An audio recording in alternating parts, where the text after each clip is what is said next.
now, not if you're playing live.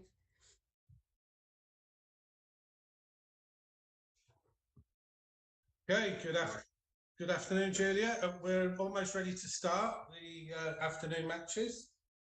And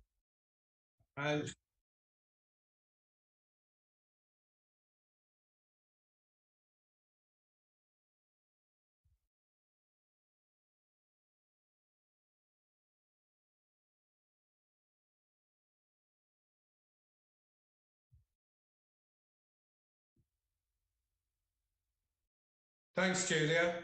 Looking forward to this because Michelle is from the Birmingham and Midlands Club, which is also a club that I play in alongside Worcester. So I'm looking forward to seeing how Michelle performs, particularly if she won her first match. And Jenny, although I don't know a lot about, apparently is a very aggressive attacking player, hasn't played for about 20 years pre-COVID and has started up again playing online and has shown a lot of improvement, which included beating Rachel in the first round, which is a very strong start. So we're on to the match. We've had a few opening rolls. Michelle is Dahula, which is on the black checkers, and Jenny is the white checkers, and her name is Wild Thing. So I'm going to try and pick up some commentary on how this match is going on. There's been some hit. No, there's not going to be a hit here. I don't think you're going to hit 8-2. So Jenny has decided to run out, which is good. It duplicates the 3s and 1s needed to cover the 5 point, as well as hit. So 5-2 to Michelle. And this makes a 3 point. I have to apologise if you get the odd noise. I have tried to reduce the noise level on the computer, but I may get the odd comment now and again. Okay, another hit there. So Michelle will have four checkers back now. If she's hit. No, it's just considering that. Okay. I think the hit is probably the way to go here and send a 4 checker back. Okay, and I assume that Michelle will lock up the 20 point here and have a nice anchor for safety. She's 29 pips behind in the race, but that won't matter now that she's made the anchor. She's in a reasonably safe position. So 3-1 for Jenny. She's locking up and playing safe, which is okay. And now all that's going to happen is Jenny's going to try and bring her checkers in before, without trying to leave a shot for Michelle. Michelle will focus on strengthening up her board. And so she's looking at how to play the 6-4 here. You could make the 2 point, but that's a bit deep. You want to try and make your points in order here. So she could run out with the, okay, she's decided to make the 2, which again, it does strengthen her to a 3 point board now. So it's going to make Jenny be very cautious. Very good double 4 roll there. I'm just trying to stop. No, it's still coming out with the comments.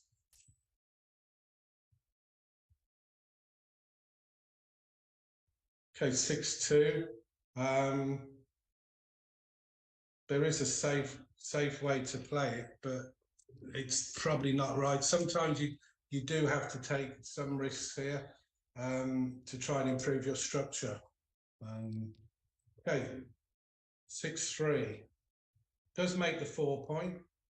It also runs to the 13 point, but it's nice to have that checker back on the 22 point, except when your opponent rolls double 5, in which case you're going to get hit, and that's a very, very strong line for Jenny. So there's a large pip lead here. So Jenny should be perhaps looking at the cube now.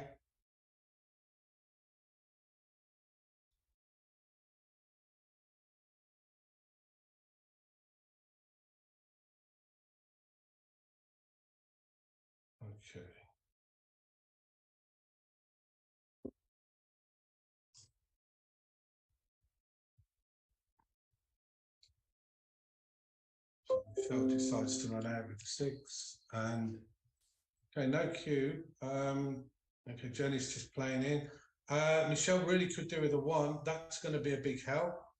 That locks up 2 points now in the in Jenny's home board. It's going to make it more difficult now for Jenny to bring those last checkers in. And here's a good example. Just play to the 9 point. Michelle has got an open 5 point. I guess Michelle will just play 2 off the 13 here.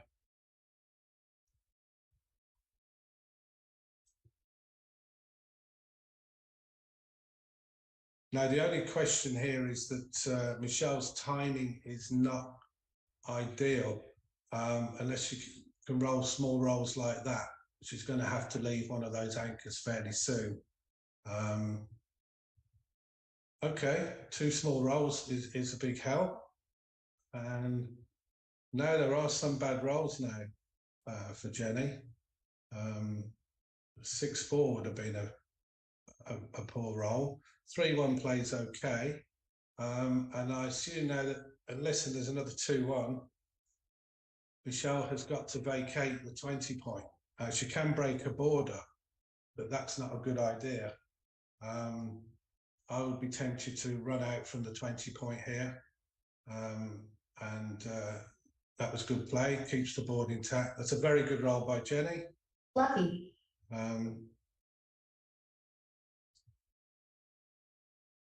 Still no cube yet. So Jenny is going to try and play on for the 2 points here. By the looks, that clears the 6 point nicely.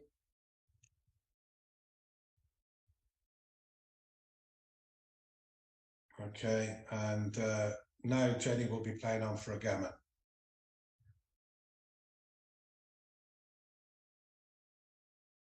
Okay, it's just a case now whether Michelle can either get a shot or save the gammon.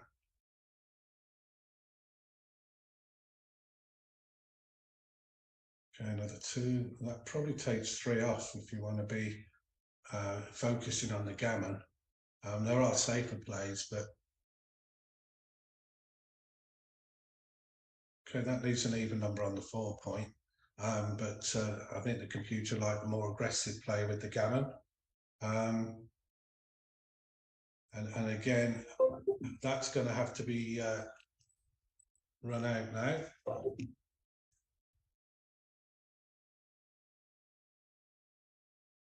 And it's just really a case now, anything, any 2 highish numbers. Oh, that's a great roll. Lucky. And now Michelle is in real trouble facing a gammon here. Is going to get a shot. There's only really the one way to play this, really, and take one off and play 3-2. Okay, and Michelle will need a 2, and she's got it. So that really does give a chance now for Michelle to get back into the match. With 4 checkers though to bear off, Jenny is still going to be a big favourite in this.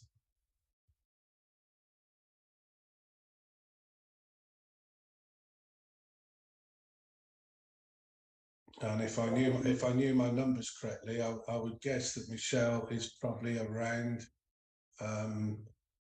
sort of somewhere around 20% to win this match, 25%. I could be up with my numbers there. Okay, 6-5 or goes into the 9. Okay, that's a nice. Just do the 6-3, I guess now. You don't worry about whether you leave a shot with a double 6 or something. Okay, that's one off.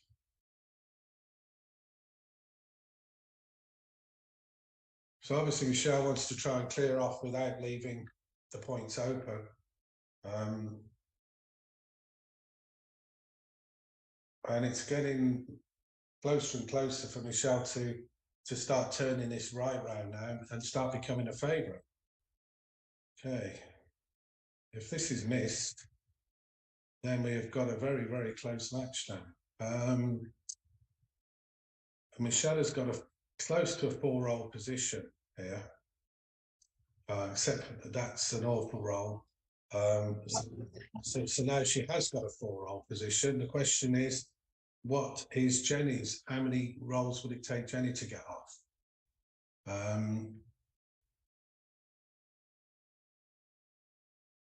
Okay, and if Jenny thinks about this, she could double. Okay, we've got a interesting that could have gone either way at the end. So 1-0 to Scotland, to Jenny, and it's still early days.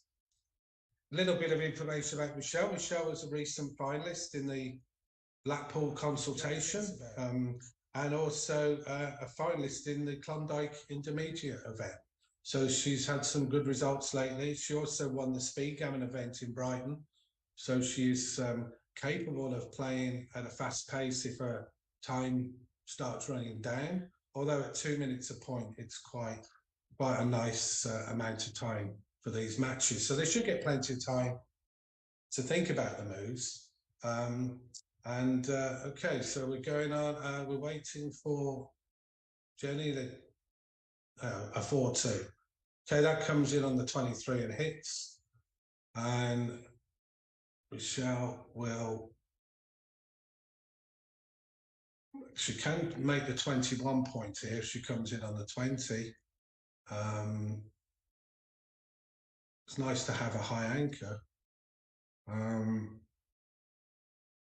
The only alternative was to come in on the 22 and make the 1 point, but I think that was a better move.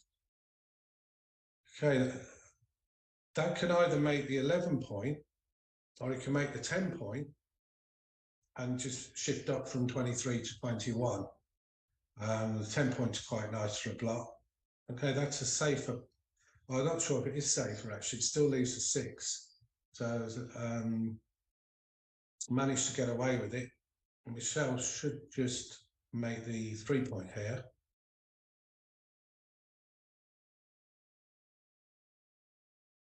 Nice to see that she's thinking about the various options.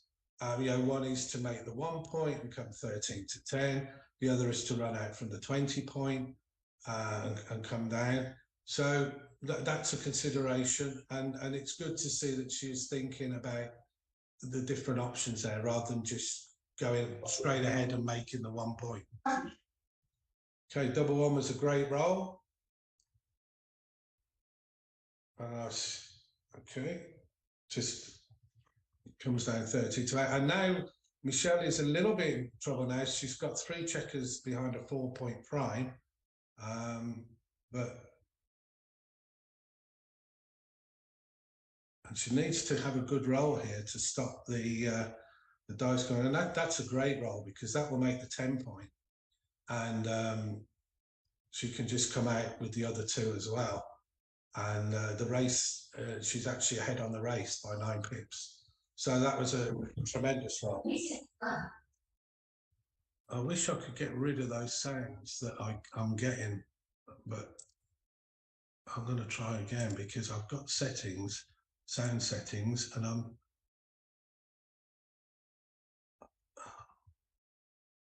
don't seem to be able to get rid of that, the lucky part or the unlucky part that's commenting. Okay, 6-4 to black. Okay, Michelle has got a small lead, doesn't want to give a shot. So the 4 point would be nice, but that's going to leave a 5. So I guess the only thing here is to make the, I guess you can make the 2 point, or you could clear the 10 point, which is probably slightly better because it means you don't have to worry about clearing it later on. If Jenny leaves that checker on the 20 point, you are starting to lose your flexibility here with just having checkers with points with 2 checkers on. So fortunately, Jenny's decided to run, even though she's slightly behind, and that's going to take the pressure off Michelle. Okay, that can clear the 15. Don't think you need to block anymore. You're 14 pips ahead. and it's starting to edge towards the cube here. Roughly, as you know, roughly if you're 10% ahead, you can give the cube. Michelle can be a little bit more aggressive, only slightly because she's 1-0 behind. So probably as low as 8% ahead, you can give the cube in, if that situation occurs. I think I would clear the 15 here. I don't see it being a value, being a block, unless you know your opponent's going to roll double 4. Again, it's good to see that Michelle is thinking about the various moves. She knows she's got plenty of time, so that's a good sign.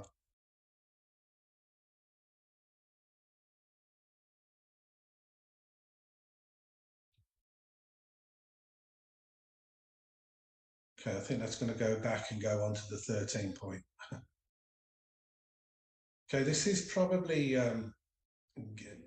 getting close to a double. I would be tempted to double. There's a 10 pip lead, and now that's just extended to an 11 pip lead. So you are roughly 10% behind. So Michelle could have thought, well, it's probably lost the market now, unless there's a double 6 in return. I think that's the end of this game. Sure, we'll see the cube.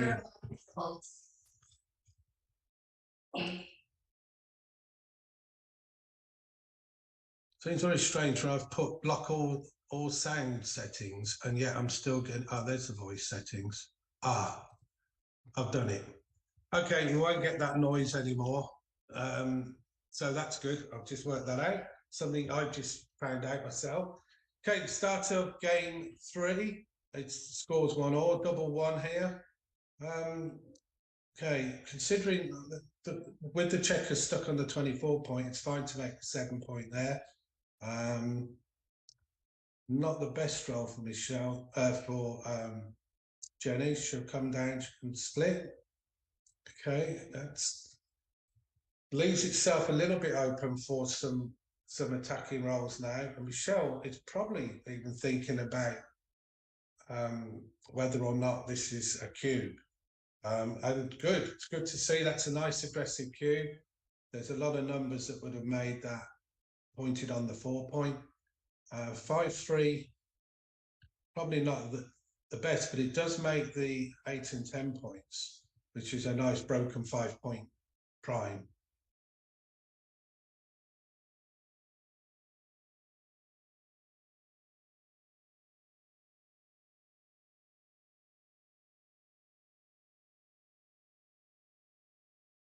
Okay, it looks though the double was a little bit too aggressive. I mean, the fact your opponents made their 5 point as well, but it's nice to see that there's some aggressive doubling there, rather than missing your market. So I'd be interested to see how big an error that was, but it has come up on red.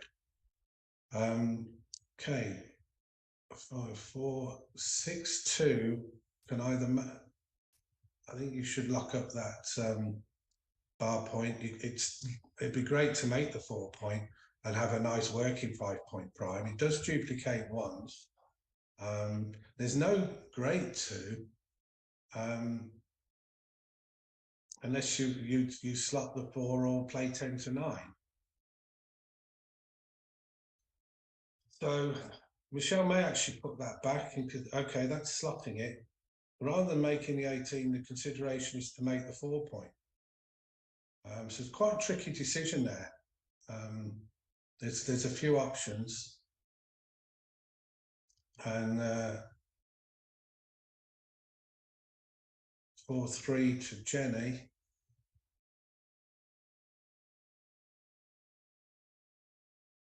Okay. Now, with 2 blocks in the home board, Michelle could consider breaking the 18 point. The race is close. So you generally tend to try and break anchors from the bat and run when you've got a lead going. but that was a good opportunity because of the double block. Okay, so now Michelle's behind in the race. It's still close enough that she's comfortably in the race, but she has lost some momentum with being hit. 4-2, that's a nice roll.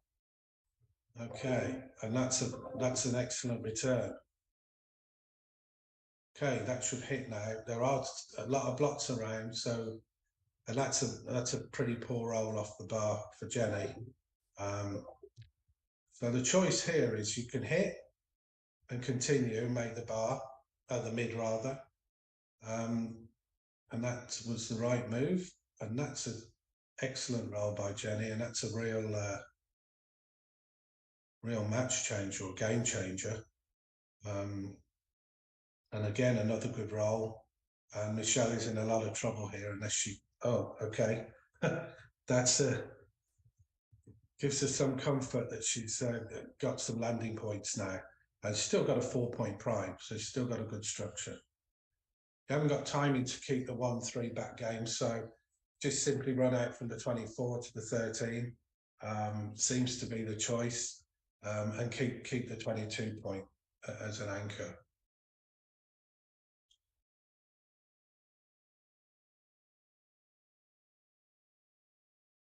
I'm not sure what Michelle is considering, whether she's reluctant to break those 2 points, but it's not a back game situation. And so simply running from the back keeps your midpoint, gives you a little bit more flexibility for your next roll. Then that's it. Good, well played. I think Michelle is probably scared that she's leaving the 1 point open to attack, but she has got the 22 point anchor, and there really isn't an alternative that would have fitted. Okay, Jenny's probably going to see here that she can point on that 1 point. Okay, she's missed it at the moment, so Michelle could be let off the hook, and she was. Now she's got a decision. Do you hit? Do you lock up? And quite rightly, she's decided to hit, and unfortunately gets hit back from another good roll from the bar. Oh, wow. Another good roll from Michelle. This is really topsy-turvy. Really, really close, really exciting to see how this is going to end up.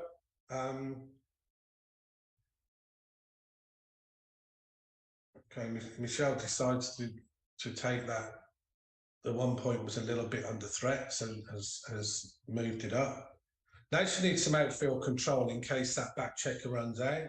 So that's a great way to get your checkers moving into a more of an outfield position.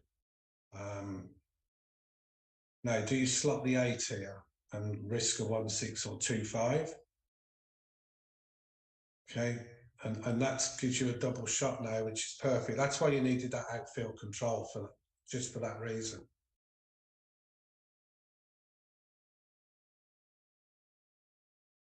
This could go either way. I mean, Michelle is a long way down in the race, but if she can contain that back checker long enough, then she's going to become a big favourite.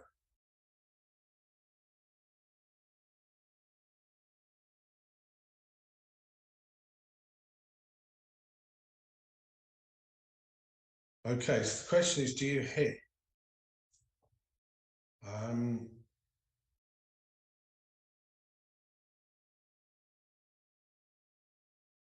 I mean, your opponent still has got a 4-point board, so it's scary to hit in case you get hit back. But it's worked out. Michelle is starting to trap Jenny now. It's got a broken 5-point prime. I think that's a better use of the 6. I mean, in situations like this, you should play the 3 first, because the 3 is forced. Really, you are going to cover the 2, and then decide what to do with the 6, and that was fine. Okay, it's looking more encouraging for Michelle now. Jenny's actually breaking down her board. I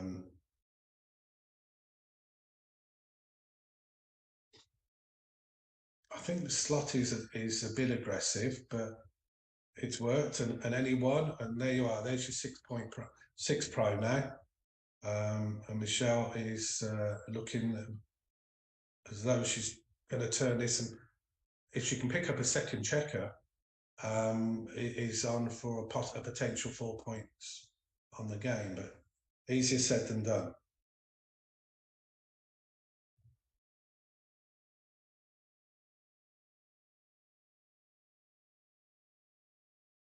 Okay, you need to break that 22 point, Michelle, because you don't want to roll something like 2-1, double 2, which will break a 6 prime. You're not worried about being hit on the 22 point now because you've got a 6 point prime. That's fine. Now, there's nothing wrong with keeping, and actually, if you hadn't broke it, you would have broken a 6 point prime with the 2-1 now. Okay, you can leave that back checker and try and pick up another one of Jenny's checkers. Okay, that's good. And Jenny's position is starting to get stretched. Any 4 now, or that's going to leave a shot. So Michelle will need a 1 to pick up a second checker. Now, this is tricky. You could actually you could argue for 7-1 here to hit, purely because it gives you a chance to pick up that second checker. And the same argument again, but Michelle is going to try and say, well, look, I'm going to lock up 2 points at least if I play this carefully.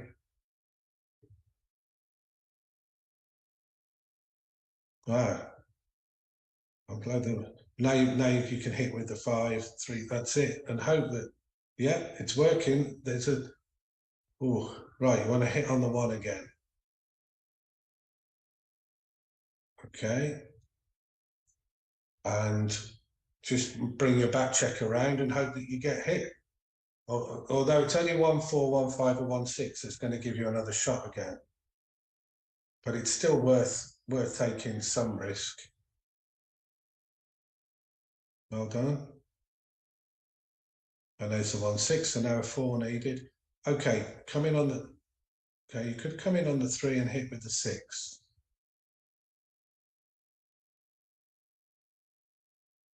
Right, that's that one gone now. So you could make the 1 point and just bring your last check around and hope you don't leave any shots. So obviously 6-5, 6-6, 5-5. They're all 6-4. That does leave some quite a few bad numbers to leave a shot. So you want to see a 1, 2, or a 3 on your dice really here. And there's a 6-4, so that's a shot.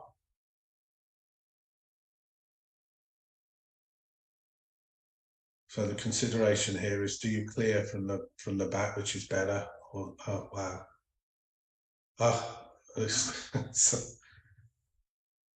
Okay, Jenny is turned into a big favourite here. She's 11 checkers. Probably could be considering the redouble here, really. Although now Michelle's turned into a big favourite. So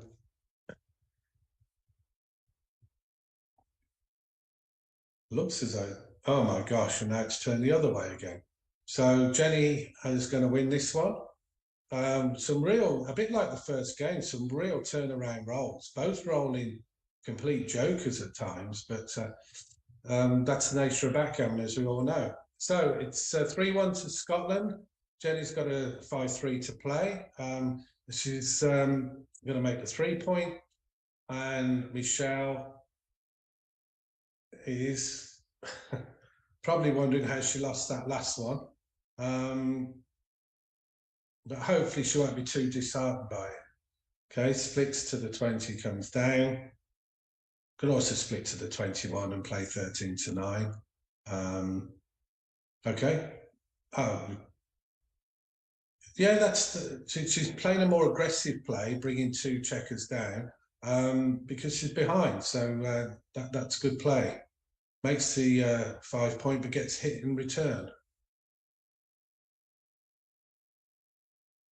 Okay, now you could hit on the 1 here as a tempo just to block white, but instead decided to play safer.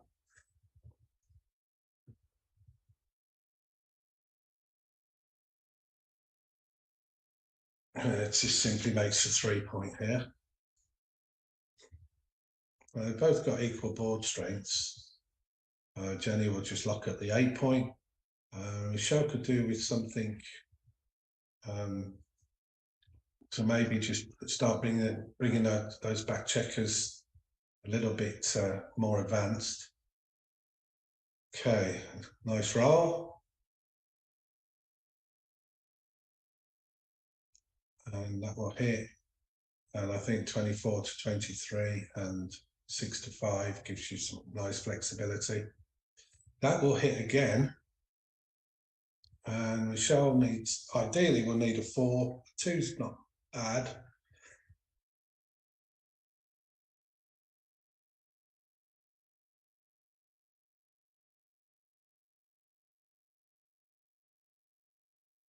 Okay, Jenny's thinking about doubling. Right, okay. It's an aggressive double. I mean, Michelle has got the 2 points locked up, or the 2 1 and 2 points. So she has got some defensive play there, but she hasn't got a great deal of timing with just 2 checkers left on the midpoint. So Jenny has obviously picked up on that and has given a very strong double, very good double. So well played. Good take by Michelle by the looks of it. Just make the 4 point. And now it's just a case now whether Michelle can either make an advancement with these back checkers just to improve her timing. Unfortunately, if she does that, she hasn't got a 1. So how do you play 3-1 here? Okay, keeps the structure. That will make the 4 point. That's a very good roll, actually. It's a good roll in the sense that it makes the ball, but it's a good roll for Michelle in the sense that it's speeding Jenny's checkers up. So now and that's again, that's great news for Michelle. She's going to keep her timing, although that's the opposite. That's a very poor roll. So Michelle will need a 6 really to get that back checker out before she crashes her board. The 1's okay, and then she can play to the 1 point. And she's actually going to get a shot now. Okay, come out, and we may as well make the 1. And another shot. Missed. It's still not over. With that big stack on the 3 point, Jenny's got an awkward structure there. And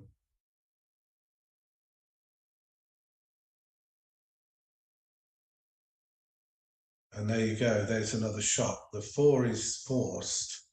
So that comes off. And then the question is, do you play 4 to 2 or 5 to 3? Those are your only 2 options.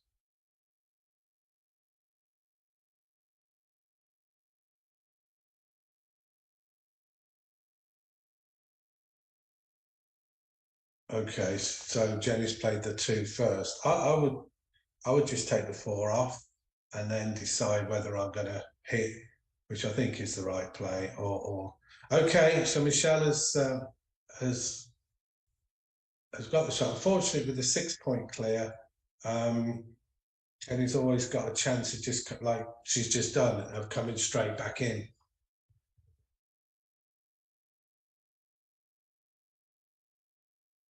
Okay, this is interesting because you don't really want to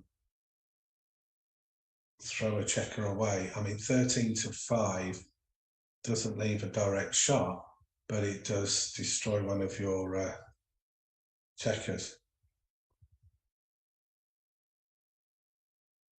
Okay, so now Michelle's back into a reasonable. Again, Jenny's structure is not good for being able to keep these safe. So here's another example. It's going to be another shot again. You could play the double hit. I think that would be a bit too much. And again, okay, that misses. Just comes out to the bar. And again, Jenny is still going to have trouble getting these other ones in safely. Almost like a repeat performance, hitting on the 2 again. And again, Michelle hits.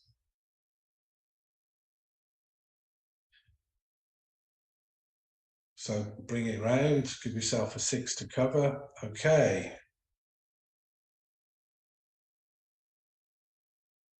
That's your 24's blocked, so you're just going to bring that one round. And okay, that's good. That was a much needed 6 by Jenny. Okay, slot the 6.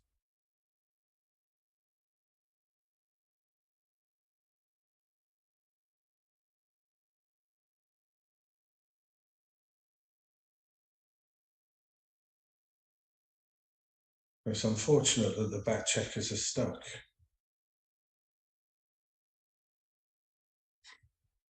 Okay, the question is, do you hit or do you just play in?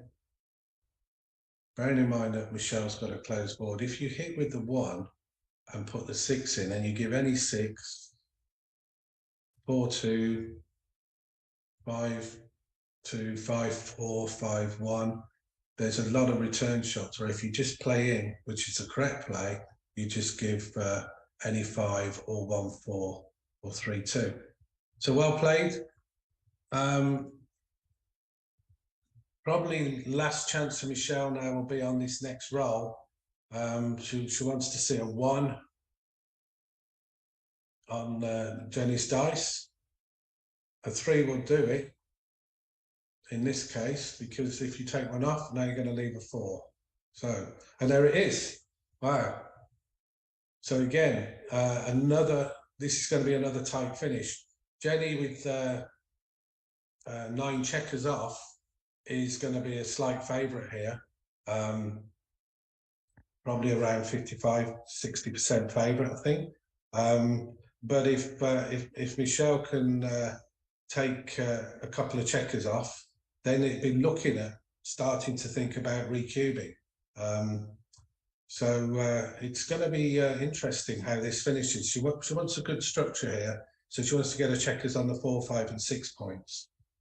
So playing to the 5 point is fine. I wouldn't worry about whether you leave double 6 or anything in this stage, because I'm talking of which. Okay, so you can play to the 4, and okay. There you don't. I would come in with the 1 and take one off the 5. Well played, good. A lot of players would have played that safe. Okay, take one off the 4, 6 to 5, and okay.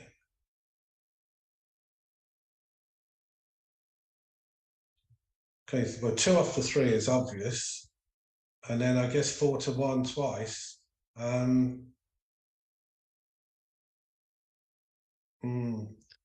think that's going to go back because you don't want to give a shot.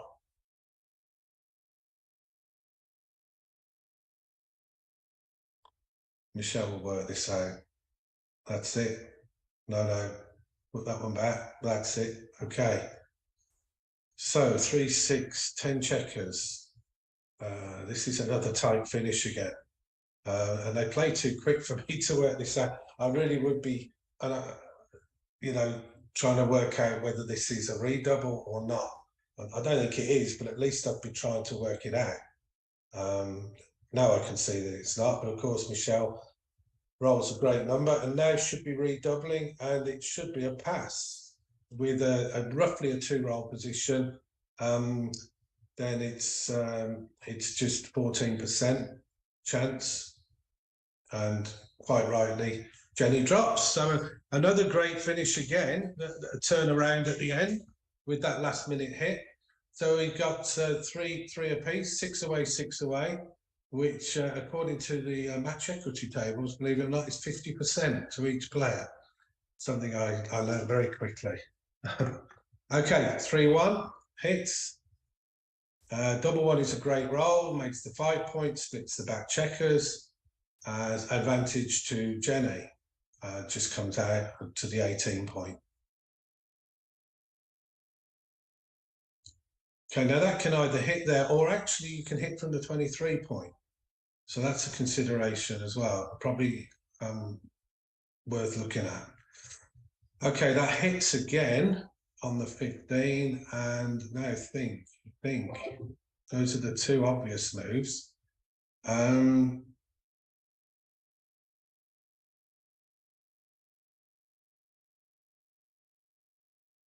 Yeah, the other two aren't quite so straightforward.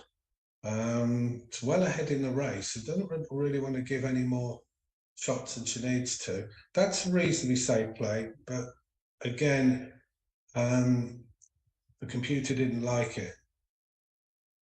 So maybe it was making the 3 point. Okay, you can make the bar now, have a bit of security there. I think I would make the 4 point here.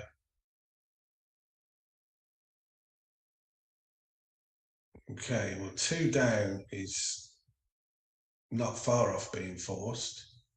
And then the question is, you are behind in the race, so you don't want to lose that back anchor.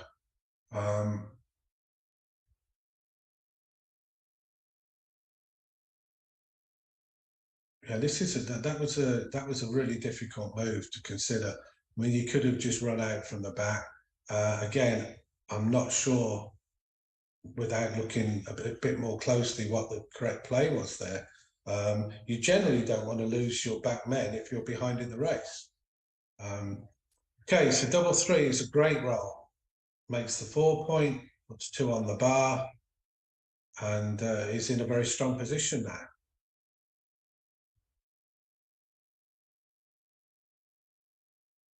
Okay, 5s, 3s, and 1s. Double 3 will hit on the 5 and make the 3 point. And then I think I'll be splitting my backmen now to give it a little bit more flexibility. That's worked out for now. Okay, double 3. You could switch 4 to 1 to put 2 on the bar. You can't make the 5 point. So I think I'd be tempted to switch.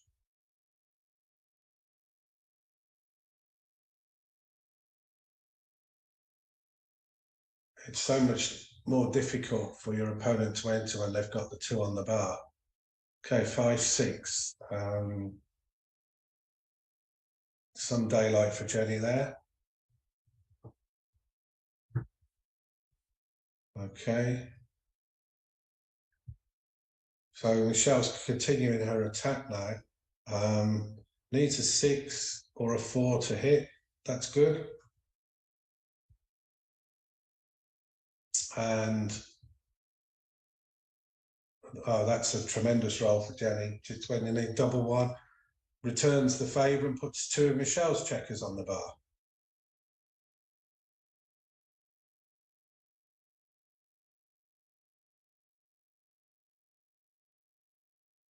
Okay, okay, decides to run off. I think that's leaving herself a little bit open for some returns. But it's got, and the race is reasonably close, considering Michelle's got 5 checkers back. but that's because she's got such a well-developed home board. Again, he's looking at the attack, but has got limited checkers to do it. But at least it holds up Jenny. 6-1. Well, your 6 is forced, really, and then you've got to think of a 1. And probably 23 to 22 to give yourself some daylight there.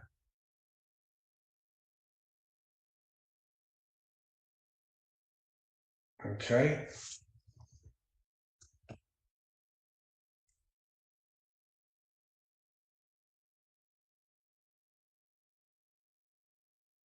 This seems to be a bit deja vu again, with Michelle managing to cling on to a double anchor in her opponent's home board.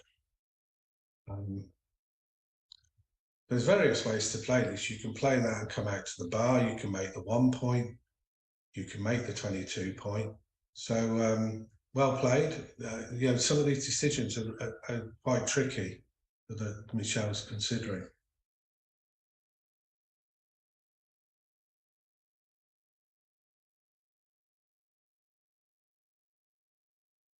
But if you hit, you leave return shots. So that's the question here. Do you hit, or do you just play to the 3? How close is the race? So there are some return shots, and that's one of them. But nice entry.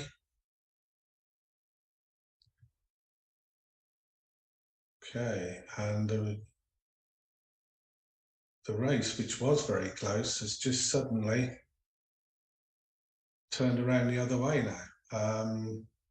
So it's Michelle who's slightly behind now, and just gone even further behind.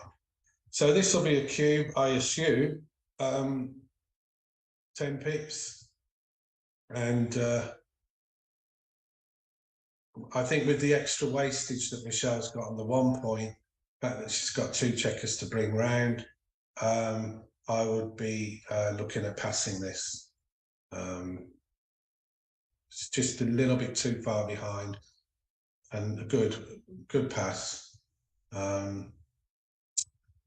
So we go to 5 away, 6 away.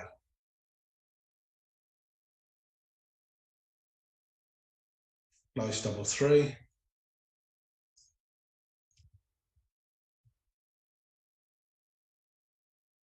And I think just simply running out from 23 to 14 seems to be the best bet there. That's going to get hit, and 24 to 21. Yeah. Computer didn't quite like it, so I did something wrong there myself.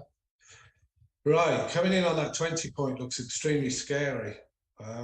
It's not a great roll 5-1 here, so Michelle's going to consider okay, duplicating the 1s.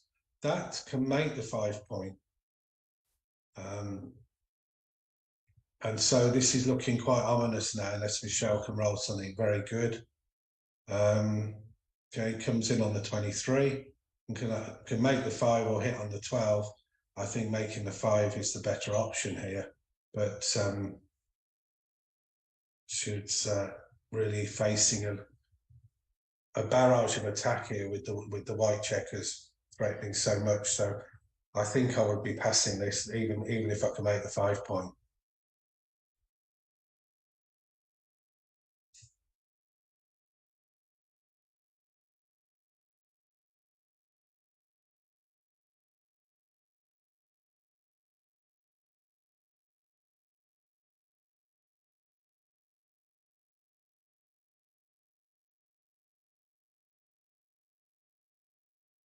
Again, it's nice to see Michelle going through the options, all of them being pretty desperate in this case. But it's good to see, is there a way around this that can keep you clinging into this game?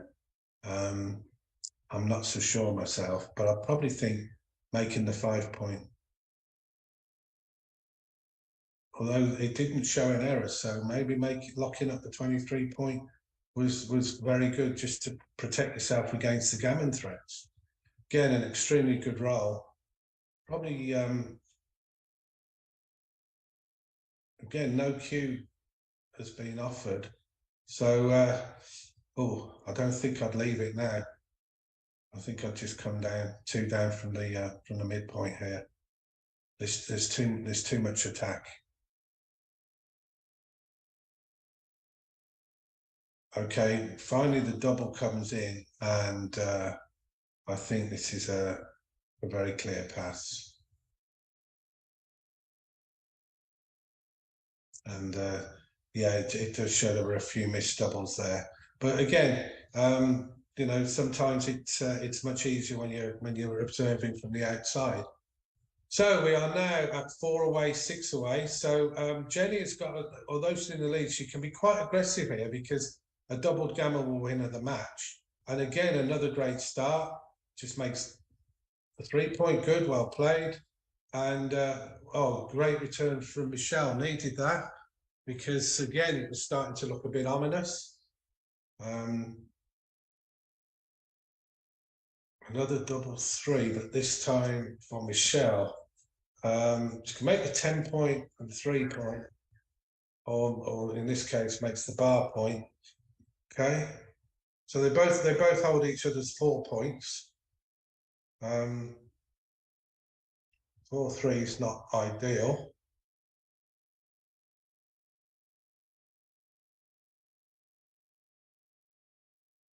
But it's one of those when the race is fairly close, you don't really want to offer a free shot to your opponent, but you do want to keep yourself quite flexible. I mean, there is a safe play here, and that's just playing 8-1, and that might actually be the correct play. But see, that is offering a shot to your opponent with perhaps little to gain if it gets missed, because you've still got to cover it. So unfortunately, Michelle was punished there for that. But that was the 4-3 was a tricky roll. I'm not even sure. I think 8-1 may have been a contender for that.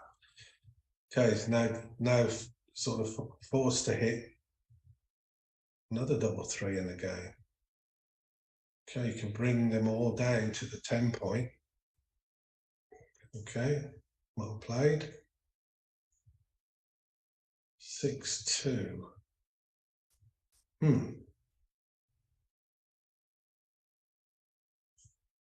Yeah, that structure that Michelle's got is not great. The dilly builder on the 2-point, the open 4-point, and the 6-2 doesn't help. Well, I mean, I'd be almost tempted to hit on the 5-point, but it just leaves such a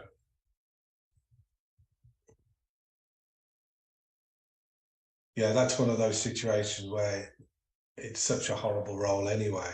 And I think that Jenny could have considered keeping again there. I mean, I know she was in the lead, but she needs 4 points to win the match. So you can, like I say, be a little bit aggressive with the cube, even though you're in front. Okay, that's a better roll.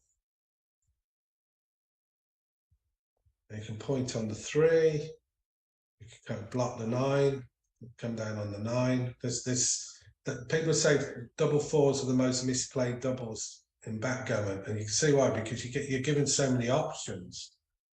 The race is close enough where if you can get away with just bringing your checkers around, and it looks like Michelle's played it extremely well. At least didn't get an error for it. Good return from Jenny, hits and comes out.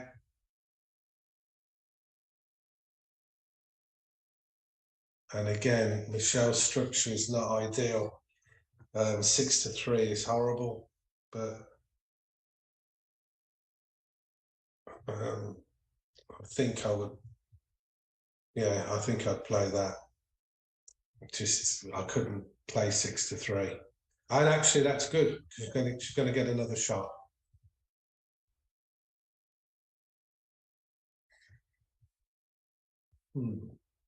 Or a double shot.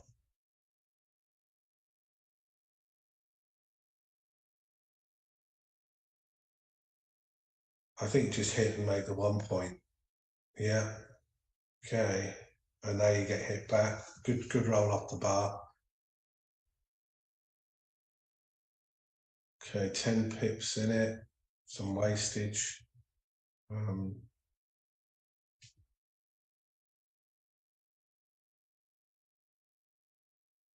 Well, the only way that plays safe is to come play 15 to 10 and 7 to 1. That leaves an indirect shot, so that's reasonable.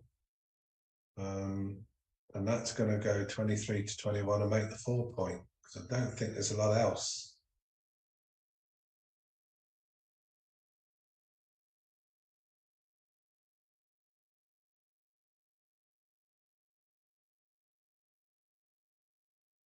That will hit and continue. And the fact that Michelle's got the 4 point, it does keep her in the game. But again, if I was Jenny, I'd be looking at squeezing the trigger on the cube. The only slight saving grace for Michelle is that Jenny's checkers on the 15 points are 6 away. So they are a bit more tricky to cover, to clear rather. But now I'm afraid Michelle's broken her board. It is looking a little bit hopeless for Michelle now. And it's gone even worse.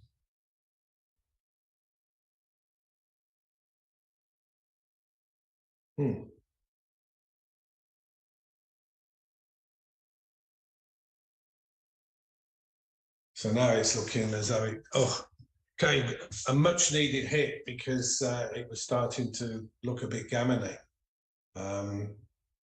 So I think Michelle's main aim now will be just to survive, not losing a gammon.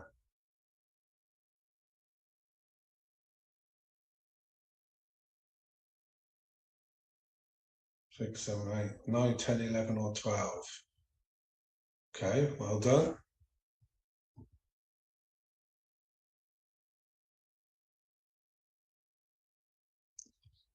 Well, that does hit.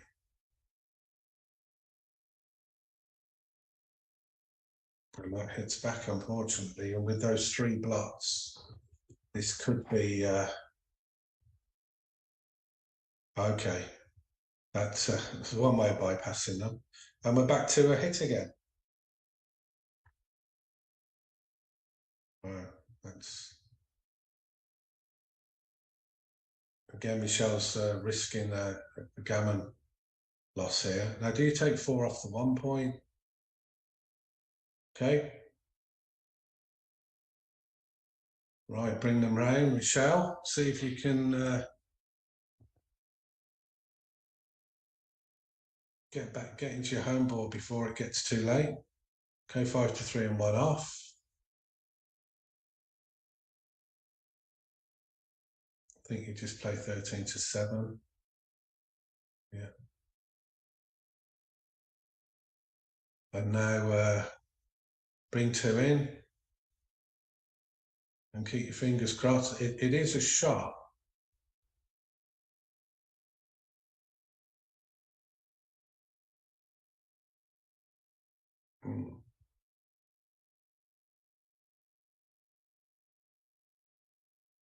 Right, so Michelle's going to need a double. If she plays down, that gives a double 1. It doesn't give a double 3 because she hasn't got any on the 3. Don't know if she can improve it. No, because that doesn't give a double 4. Okay, it is now 2 away, 6 away.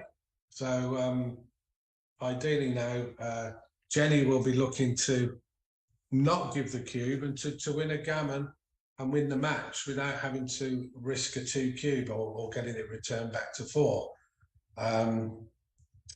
Michelle will be quite keen to, play for 2 points here, especially if she gets herself in a gammonist position. So we got 4-2. Okay, split down. That could be open to attack now. Okay, nice double by Michelle. She's You make the 4 point or the bar point, or you can hit. I think I'd be hitting here. But there's, again, another variety of options. Or you can double hit that way, I guess. That's quite aggressive.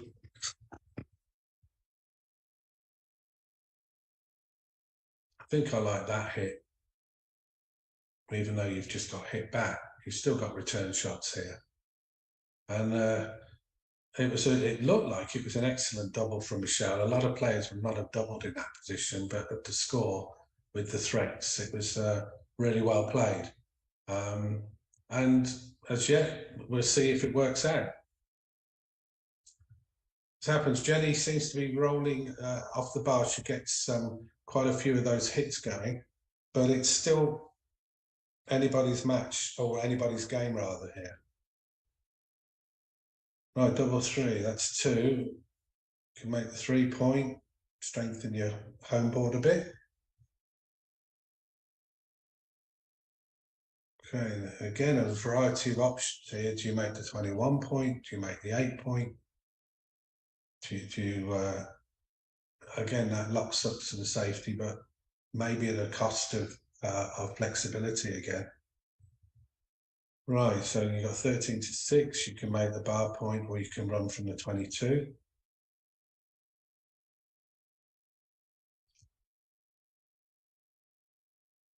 Okay, that double hits. So hopefully Michelle will see that, and well done. Now there is a real chance here of really tightening squeezing the play here and really improving the position. And with that miss now, okay, you can't move the back checkers. So I will be looking, again, I'm not sure, I will be looking at switching as a possibility and putting 2 on the bar. I think Michelle's going to hit loose, which is reasonable, but probably not as good as a switching play. Okay. Jenny's still in a lot of trouble here.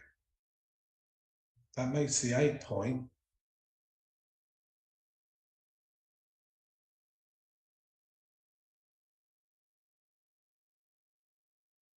Okay.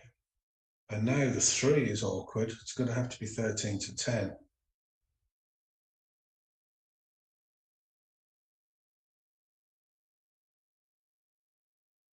I think I'll just make the 20 point heavy, ready to release those checkers. Yeah.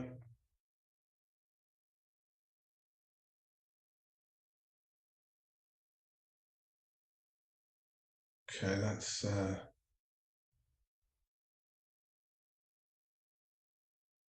you can make the 2 point.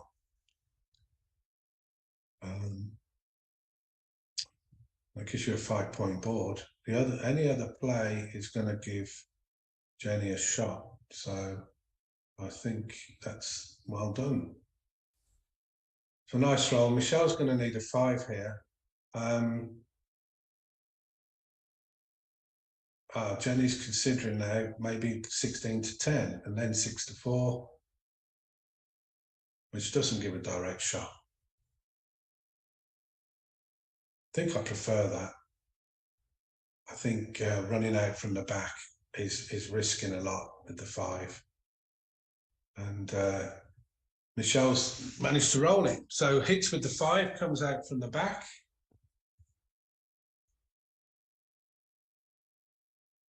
And now Jenny will need a 1 very quickly. You could actually slot the bar, or you could play 16 to 13 now with the 3.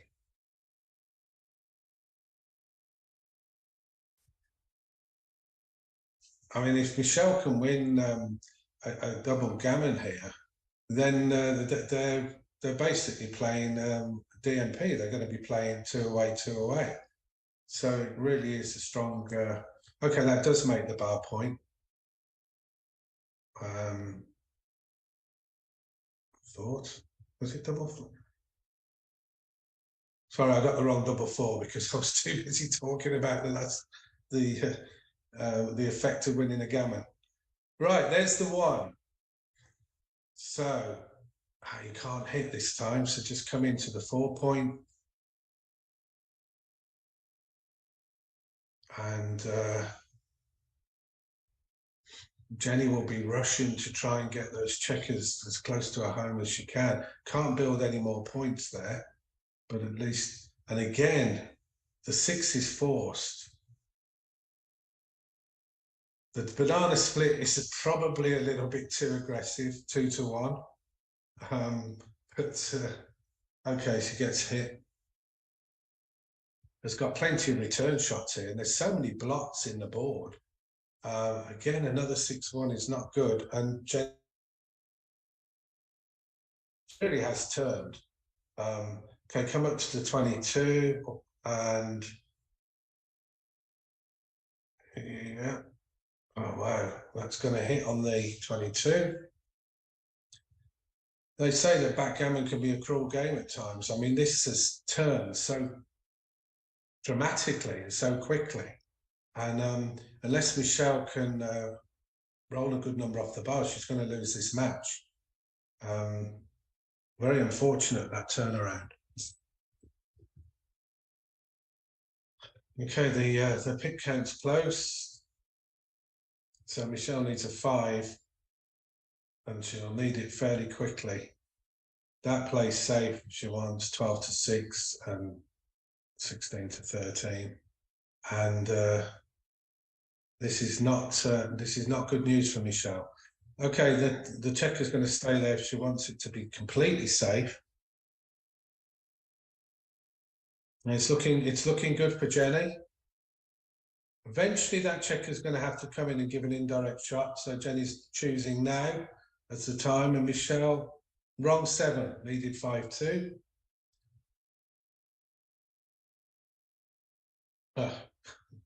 One roll too late. Okay, need some big numbers because she's a long way behind in the race now.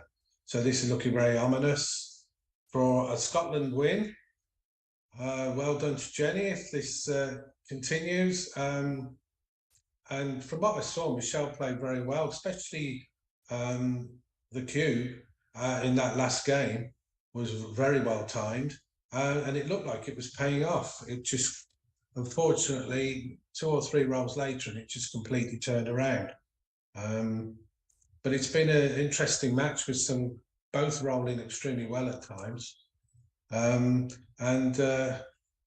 Yeah, it looks as though Jenny is going to come out victorious this time. We need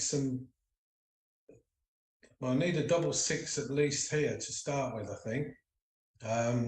The ladies have just congratulated themselves over the chat, saying it was a right battle, and it was.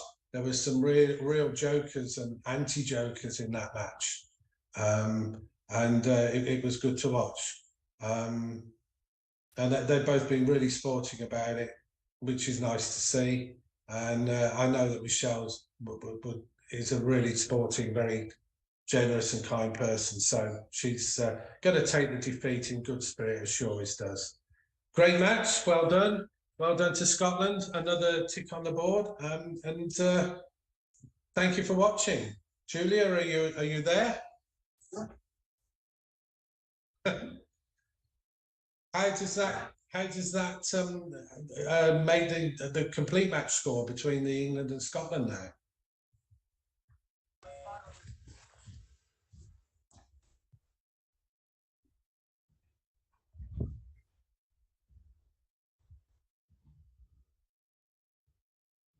Oh, and Jenny, of course, has done extremely well now. She's beaten, yeah, both very good players as well, beating Rachel and my local Michelle. But it was nice. It's tricky sometimes to commentate on the move.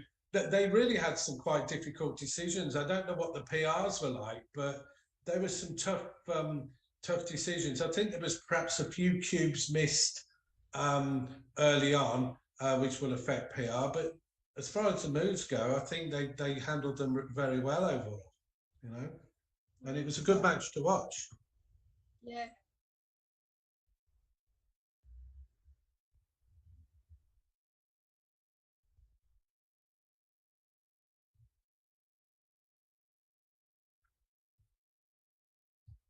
Yeah. Exactly what Brenda said to me. She said Jenny will be very aggressive, and exactly what she did. And I knew Michelle wouldn't hold back, so it was quite fun to watch, wasn't it? Really. No, that was really good, really good. Now, you did well with that, Jeff. Um, I don't know how it came across. I was getting pinged, and my sounds. I was getting Facebook pings because I'm on a new computer, um, and then I was getting that voice sounds, even though I'd turned all the. And I didn't realize it was a separate thing to turn off, so that threw me a little bit. But hopefully, it came across okay. it did. It was super. Great. Well, I'll see what the comments are like on YouTube. I'll probably get a few rough comments from my colleagues. But thanks for that, Julia. And good. Go ahead. Good. I was going to say good luck at 3 o'clock. I will be watching.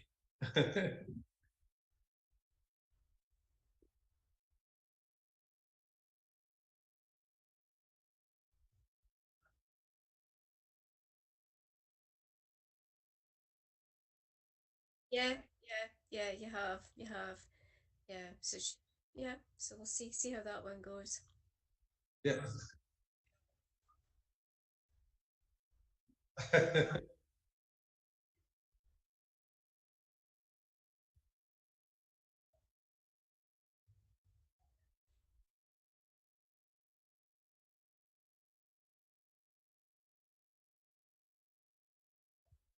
I remember that well. Yeah.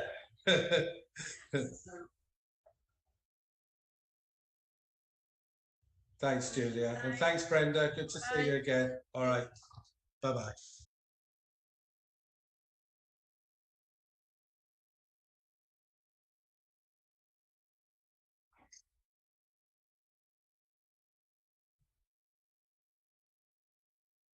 Hi, thank you very much. And if any team knows not to take it for granted when they're winning 7-3 with just one more game, it's the England women's team who've had some incredible matches with England's men's team. And last time they were absolutely crushing them all the way through the match. And England men's team won the last 5 on the trot to pit them at the post. So England women's team here won't be taking it for granted, that's for sure. Anyway, we're looking for a really good match between Rachel and Karen.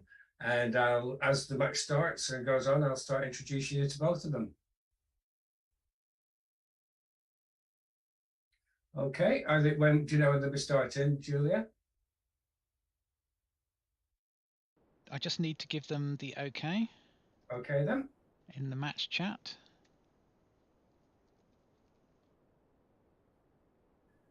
Okay, I'll start by telling you a bit about Karen, who's a new player to me. She joined the Scottish Ladies Club when it was formed in October 2020. And it's one of the few benefits of COVID was getting people together playing online backgammon. And she lived in Spain until 7 years ago. And on arrival back in Scotland, joined the Edinburgh Backgammon Club, which she helps run it now. If not, she runs it herself. She plays regularly in the Aberdeen Backgammon League and is improving fast. But one of the things I really like about hearing about Karen is she's extremely enthusiastic, almost obsessive about the game and playing all the time. This is really, I mean, I saw a post from Phil Simberg today saying that this is the biggest quality needed in improving backgammon. And I can't say I disagree with him. And as she's so keen, if she's listening to this and ever wants a free lesson, just as a one-off, she's more than welcome. Because I really enjoy working with people who are full of enthusiasm. So good luck, Karen. But then I'll tell you soon about Rachel. I'll just talk a bit about this match, and before the start of the second game, I'll tell you about Rachel, who's a very well-known backgammon player from the UK. So 6-2, and we've got Rachel is Agnes in this, and Karen is Kaza. And obviously, Rachel has just made a solid prime. There's nothing much going on here. 3 men back versus 2 men back. Double one is really lovely. So Rachel straight away has got a 4 prime and is in a powerful position. One more, one to play, and she should be splitting to try and activate her back checkers. against a prime. Always split into a prime is the best advice. Now, Karen would love to do two things: run past the prime or make her own prime. Of course, she's doing the right thing by making her own prime, so well done. Very strong. There's a saying in backgammon, primes versus primes are always takes. So I support Rachel's decision not to quite double it. I think she's quite there. She's close, but not quite there. So prime, it's prime. Of course, it's not true that they're always takes, but it is a general maxim to live. It's a useful one. Primes, certainly primes versus primes are often closer to takes than you first imagine. Okay, so we've still got an advantage for Rachel here. Again, I don't think it's quite enough to double, even though it's close. No, because Karen's got a solid 3-point anchor, so she's got a game for a while. Okay, so Karen has to make a decision now. It's close. Does she go for? No, that's not the right decision, unfortunately. Oh, am I getting feedback from XG? It's only just slightly yes, wrong. you will get the analysis on the It's only slightly, well done, Karen. It's only slightly wrong. It's only 0.015 of an error. So I did you your service. It's great to see you playing so well. No, not many bad plays for either player at the moment. It's really good to see. 5-3 for Rachel.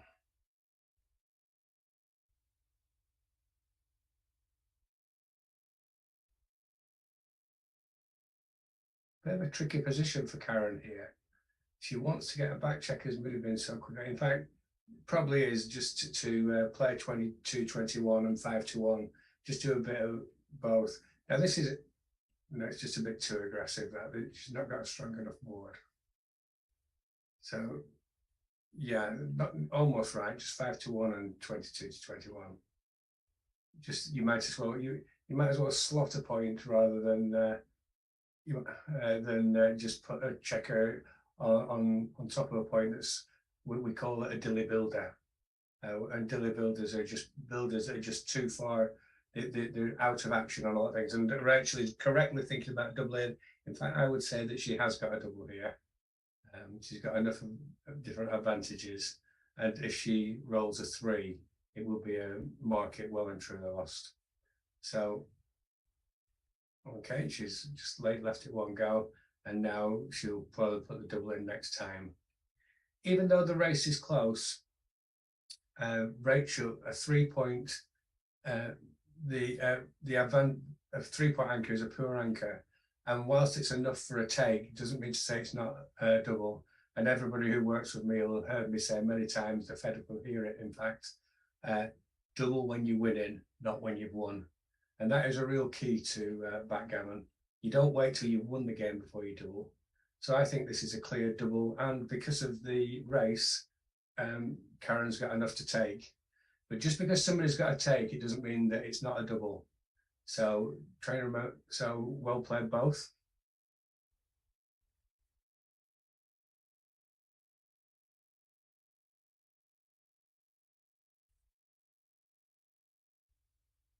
Yeah, the double and take was both correct for both. Well played both, as we thought.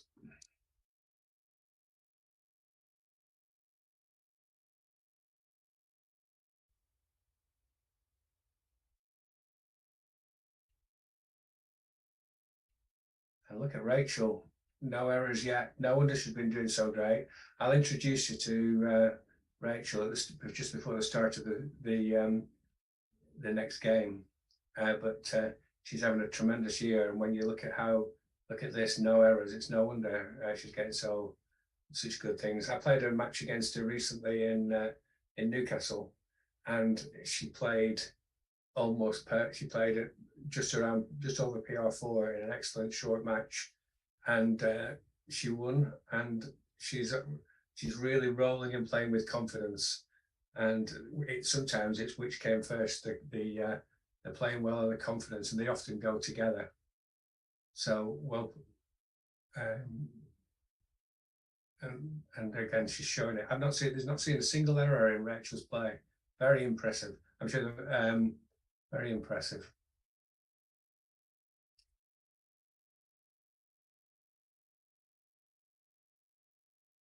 It's a bit defensive. I think I would have stuck with your first play. It's a bit awkward, that fives to clear. There's going to be a lot of bad numbers. Nearly all fives will be bad. So let's just give 1-7 shot. 7, it's quite a lot, 6, but I think in this instance it's justified. But she's rightly taking her time, but it's quite a major decision. This leads to long-term a lot of uncomfortable positions, but you know, it's just it's going to be a close decision, and she's nearly very close, but it was right to give the 7 shot straight away. Okay, but she's no problem. She's got over it. So, you know, don't get fooled by always trying to play the clever professional play. Sometimes the simple play is correct, and so I support Rachel in when playing safely before, and one minor mistake in a game is absolutely nothing. She's playing superbly.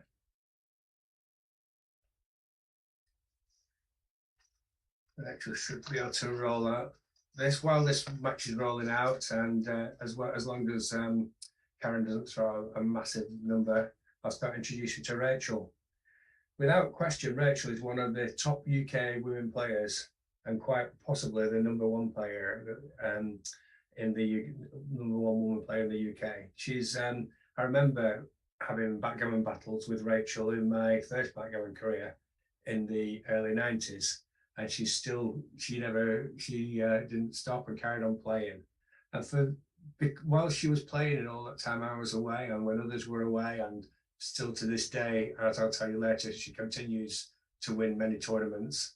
I suspect that due to her longevity in playing tournament play, her success rate, it's only between herself and Brian Lever, who are the most successful tournament players in UK history. I mean, I'd like, I'm talking about full tournament wins. And Rachel and Brian have been playing for 30 years, almost full time, and winning constant tournaments constantly. I really can't think of anybody who can have won more tournaments than Brian and Brian and Rachel over that period. But if anybody wants to put in the comments somebody else they'd like to nominate for that position, they could do. But I know that you know, I just know how consistent both of them are as tournament winners. I'm talking full UK and international weekend events. Like I say, I've seen their results constantly, and Rachel hasn't stopped winning now. She's won 2 UK BGF Tour events this year. I don't think anybody else has won 2 this year. So she's a real strong candidate for Live Player of the Year. So this is why I'm promoting her as the most successful, along with Brian, player of UK backgammon history. Like I say, I'd be interested if other people have got different nominations for that title. Okay, so interesting. So it's Karen's gone slightly deep with her thing, but she's attacking, and these positions, they look like Karen's position is weak because it's overextended. But just the fact she's got a 2-point board against a 1-point board and 1 in the air, it's surprising that it's actually stalking. It's still equal kind of game. You know, beauty is only skin deep in backgammon. It's sometimes beautiful players are right, but they're not always right. Sometimes just being ahead in the race, or just having a point, as XG's taught us. One of the things that I like to talk about constantly is that once you've hit on the ace point, like Karen has here, cover it. Oh, that was perfect timing, just as Karen covered it. And so, you know, an ugly point is better than no point at all. So this is something we didn't realize in our earlier days. 6, again, well played to Rachel for blocking that 6. And we've got an intro now. This Rachel should, it looks a tiny bit early. I don't know, could this be a double for Rachel? Because it's prime versus prime, but at the timing, when in prime versus prime, you better be behind in a race, not ahead. Because it gives you more time to run out of time. Block. All right, so now this is the point where Rachel should double. Because if she makes the 5 point, market will be well lost. And there's other players that aren't quite as great as making the 5 points. But I'd like to see Rachel double here, even at 2-0 ahead. And she does. I'm telling you, Rachel's playing great backgammon at the moment. Absolutely fantastic. No wonder she's winning all these tournaments.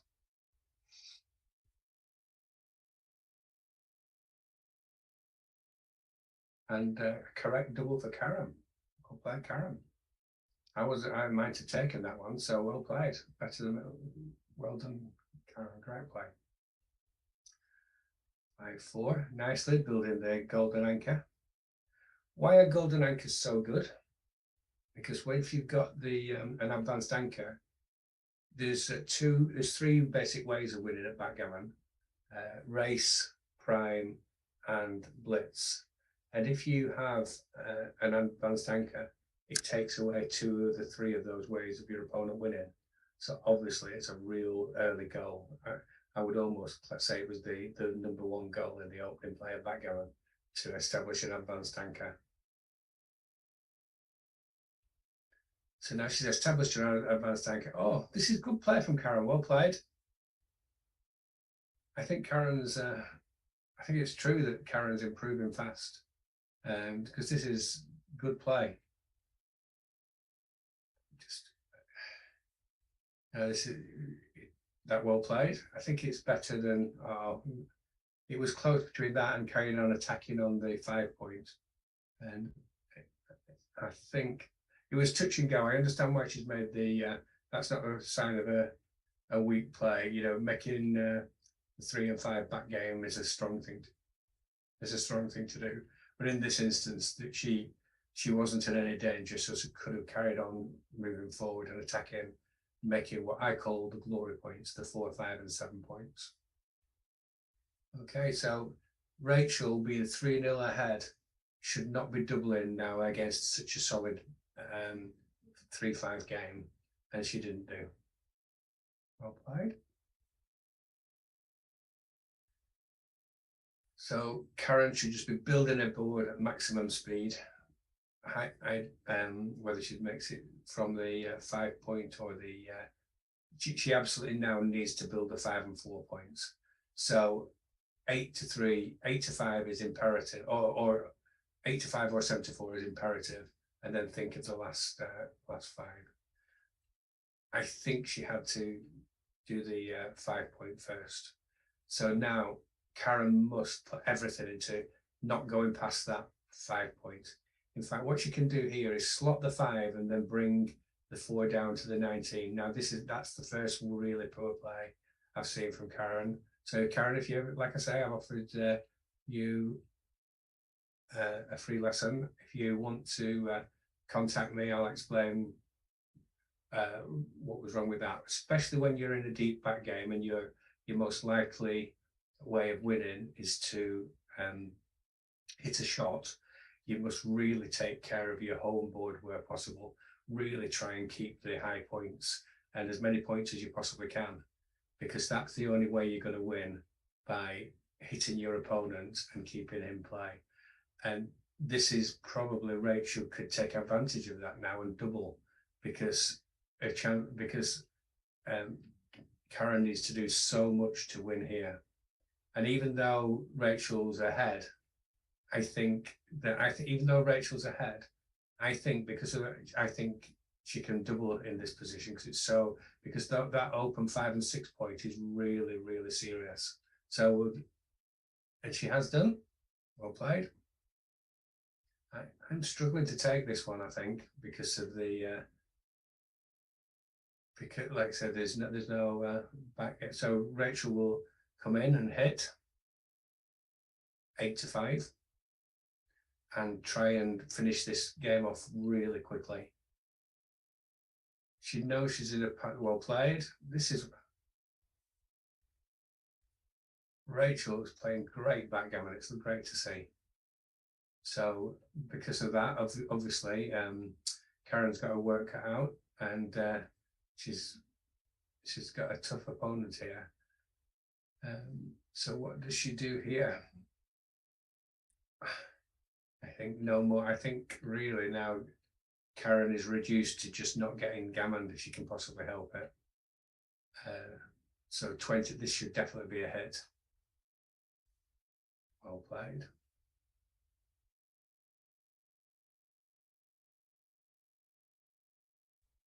The 2-1 is quite important. So come on the 20 and risk it. Now, okay. Oh, now this is the hardest play for today for Rachel. Okay, I get it, but it's a big play and it can still turn with a 2 here. This is a tough play. 4-3, and that's a nice steady play. She found it again. Well played, Rachel. Again, it's big. Karen still has a 2-point board, and she's looking at these plays, and I think that she has to play a bit safer than that. And so I play 11-8 to duplicate the 5s, but really interesting position. And I wouldn't be surprised if XG said making the 5-point was right, but it can all go wrong. So I would have kept a checker on the 8-point and played 19-17 just to duplicate the 5s. Marginal difference, that's all. Tiny difference.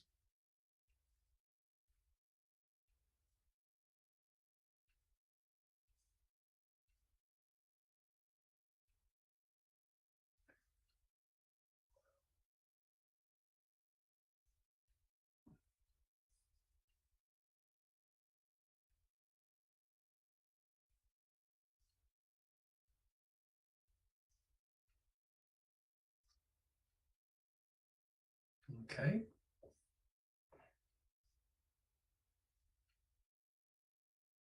So Rachel will just be bringing these in as carefully as possible. And I think Karen should be okay to run this gammon off. This is a long way. So she should try and be building the 5 and 6-point. So any 3-1. That's it, well played. Nice flexibility of the checkers. 8-1.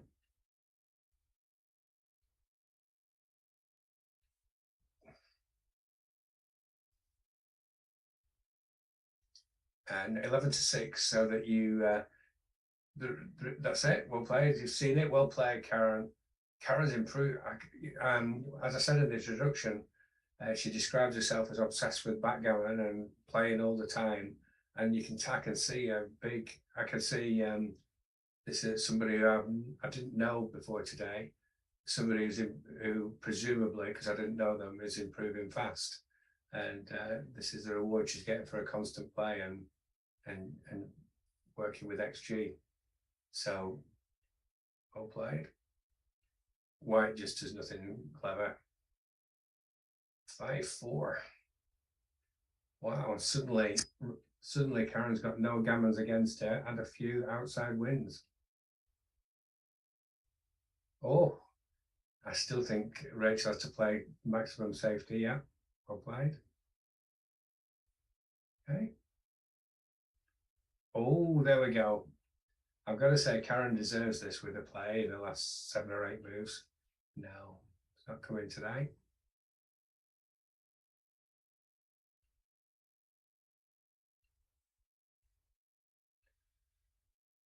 I think I may even be tempted to take a checker off here. There is some degree of risk in the race here. No, it was time to race. It wasn't. Well played, Karen. Karen's right, I'm wrong. Well done. I hope you enjoy that. Well played.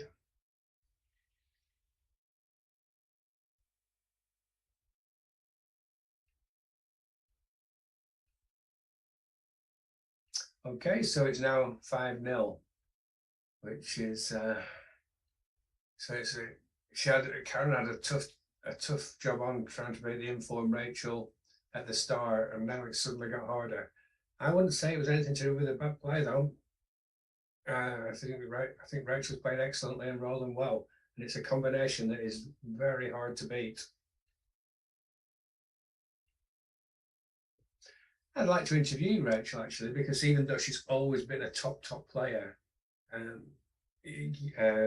she's not been quite amongst the absolute top players in the UK. But watching her today, she's looking as good as anybody, any of the top players. She's looking really good in the way she's playing, very confidently. So what I will be helping, if Karen does ask me for a lesson, the biggest thing that she needs to change is the having respect for the really top, higher number in board points. She's left the 5 point, 6 point, and 4.2 easily on 2 or 3 occasions, and that's the biggest thing. This is a pass at this score.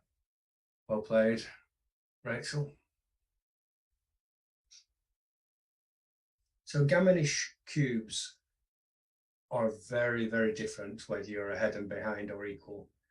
When you're ahead in the match and your opponent doubles you in a gammonish position, you are a lot more careful about taking than you would be at 0-0 to 11, for example.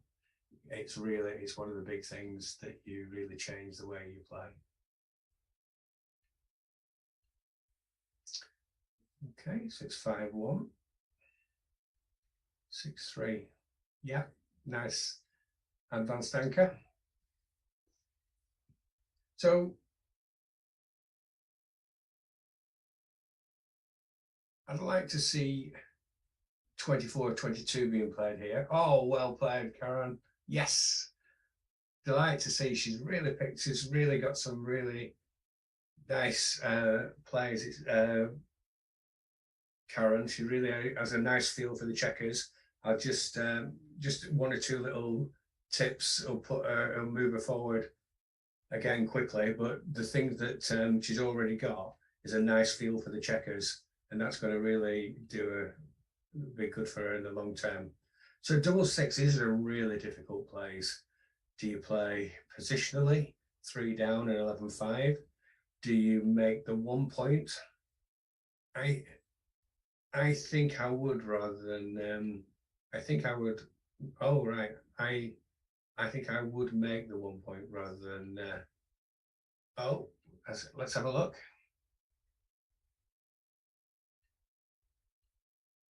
And Rachel's right again. No wonder she's winning all these tournaments.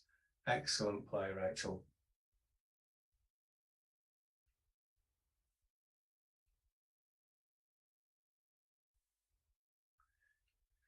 So as I said before, once you've made the ace point, once you've slotted the ace point, it's almost always right to cover it as soon as possible, and that's why 5-1 was correct.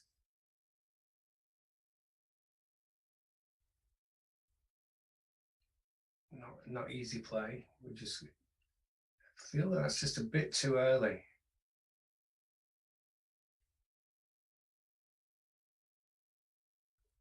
In this, with 6s and 1s to hit and 7s to hit. Yeah, so yeah, Rachel, you just went a bit too soon there. I know why you feeling like you had to do something and not just sit back, but it just wasn't quite the right time. There was too many negatives.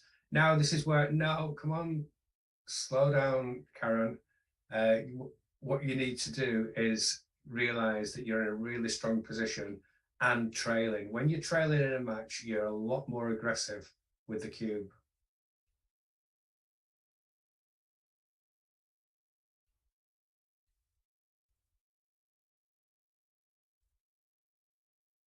Okay, so 3 point board against a 1 point board. Black has to play carefully. Yep, that's nice. Well played, Rachel. Or maybe 3 and 4, but the same but definitely playing it safe. It's a bit too big to play to hit on the 4 point here with a 2 point board against a much stronger 3 point board, and with your opponent. So hitting, it's just a bit too much. But 3 for this is fine as well. In fact, we'll probably play. Well played. Okay, so safe versus bold criteria. There's a lot of things telling us to play bold, and that's why 13-8-3 is probably right, because the white is behind in the race with a stronger board. In fact, it's a shame that, because she saw the correct play and just didn't go through with playing it. Okay, so what happens is when you've got the stronger board and behind in the race, it's almost certain that you'll be playing a bold play, which 8-3 would have been hitting on the 3 point. Now, Rachel, on the other hand, is ahead and has got her best hope is to race, and she's managed to get into a race. So Rachel, with an inferior position, has managed to get into a race. So that is good. That's what you want to do when you're ahead in the race and a weaker position, you're just trying to race and nothing else. It's obviously the complete opposite of the bold play. It's a safe criteria. Okay, no, not the one. No, be really careful, just getting all the little tiny intricacies right. Okay, and 1 off. 5-1. Nice. Okay, 66-40. So this is the time to a cross pip count formula. I'm afraid it's quite easy now. It's a straightforward double pass. But I would have gone through the cross pip count. This is basically based on the principle of being, if your race is 10%, if you're 10% ahead in the race, you can, if you're within 2 pips of being 10% ahead of the race, you can double. And if you're within 2% being 2 pips of 10% down in the race, you can take. And then there's adjustments on top of those. Again, in a shameless plug, if anybody wants a lesson on those, on the cross pip lead formula, just give me a shout, and I do one-off lessons, a bit more expensive, just as one-off than my regular lessons. But it's well worth it to make sure you hardly ever make a mistake in races. Okay, now the 5 point is nearly always better.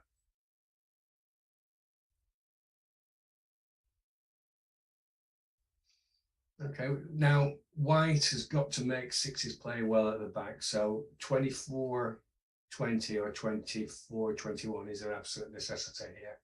And then the 5 is a bit more optional. I think I would have just stayed on the 20 point and brought the 18 in to attack. Okay, so white again. No. Oh dear. Right. Okay. So why was I so upset with that play? It's because the 23 point anchor isn't a great one anyway. But when it's against this structure of no spares on the 7 and 8 point, it's absolute. It's both blocks 4s, 5s, and 6s, and it's awkward to get away from with almost no upside. So I hope that made sense. Why that was the last time you should make a 23 point anchor.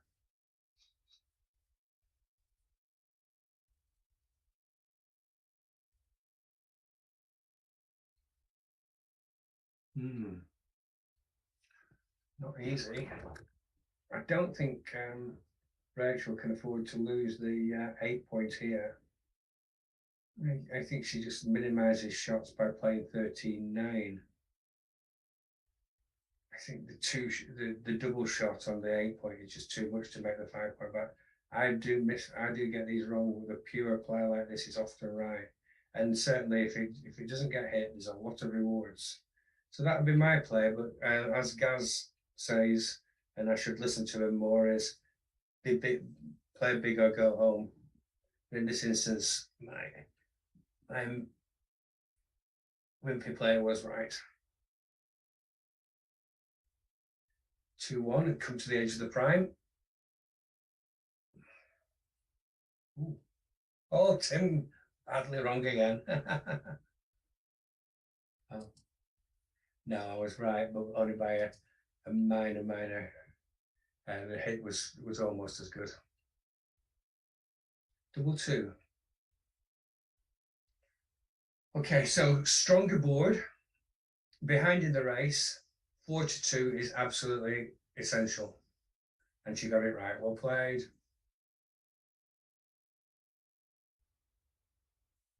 I think I'd make a 13-10 here. Well played. 3-1.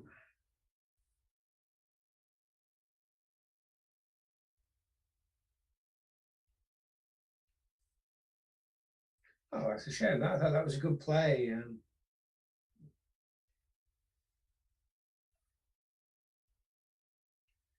Okay, so certainly 13-8 to make her own 5 prime.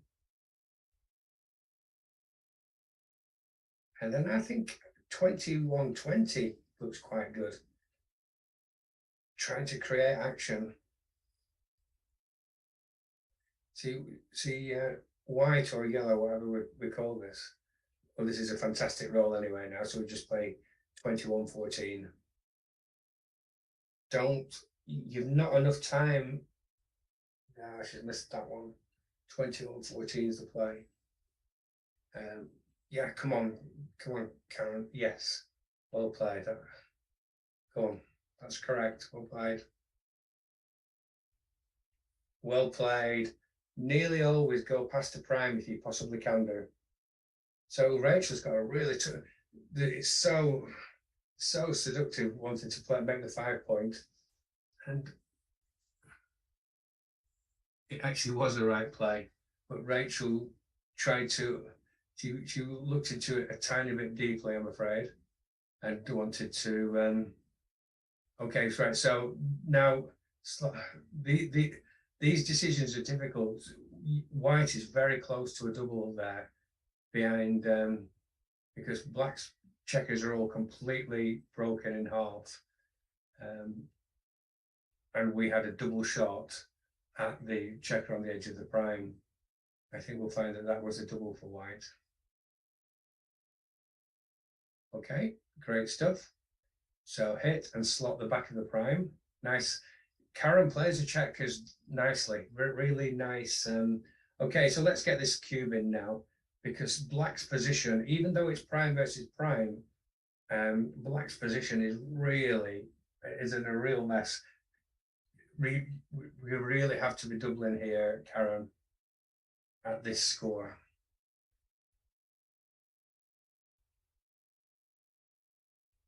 Again, it's a double again. It's a double again now. Make the 3 and 13-8. So what's going to happen here now? So the best thing for black to do is dance. So look how bad black's position is now. And this is probably now too good to double. So this is why Karen should have been doubling slightly earlier.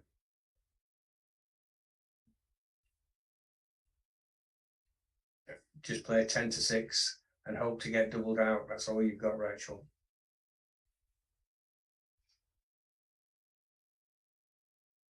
Maybe she's trying to, by taking her time, imply to Karen that it's a difficult decision. Sometimes it's one of the few occasions where bluffing in backgammon might help you. Okay, so now, actually, this is probably too good to double now.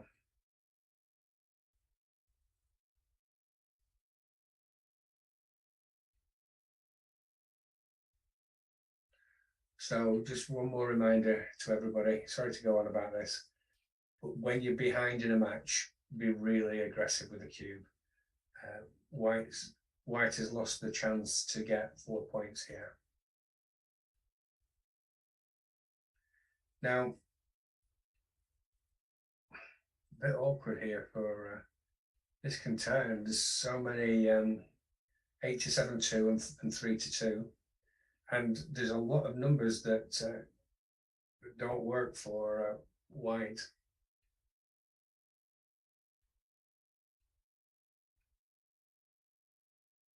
Wow. So now it's time to double again because it's just got too risky. So yellow or white or whatever we're going to call this color should be doubling now. No, no, no, no, no, no. No, you've got to escape your back checkers, Karen.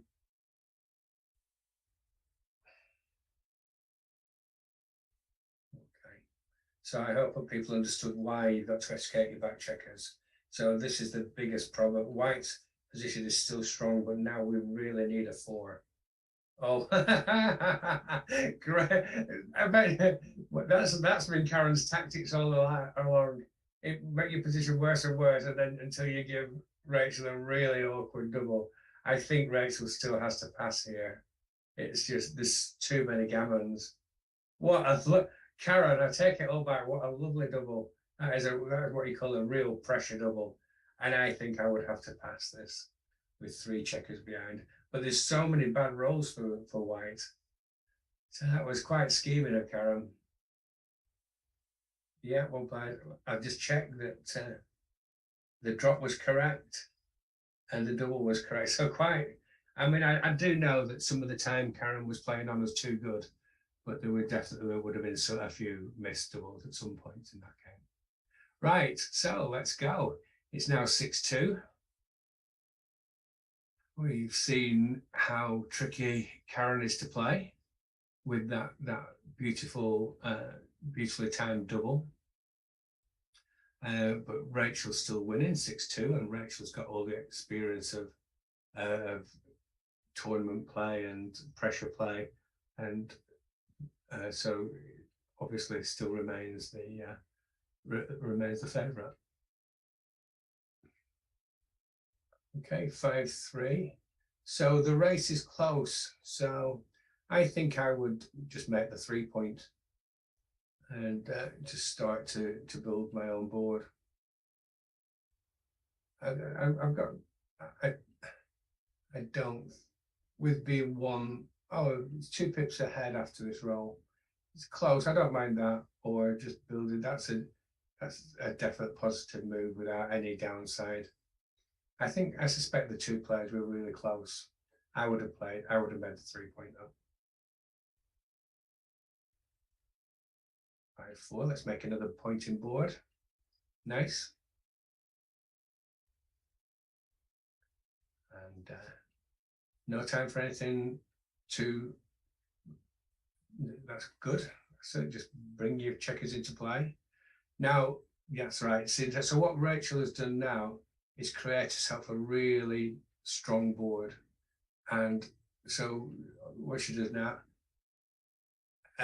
but even so, I want to check your back. So that's a point. That's reasonable as well, because now, so what we should be looking for is minimum shots. Okay, it doesn't matter now. So this is a double drop. Let's hope. Oh, this would have been a double drop.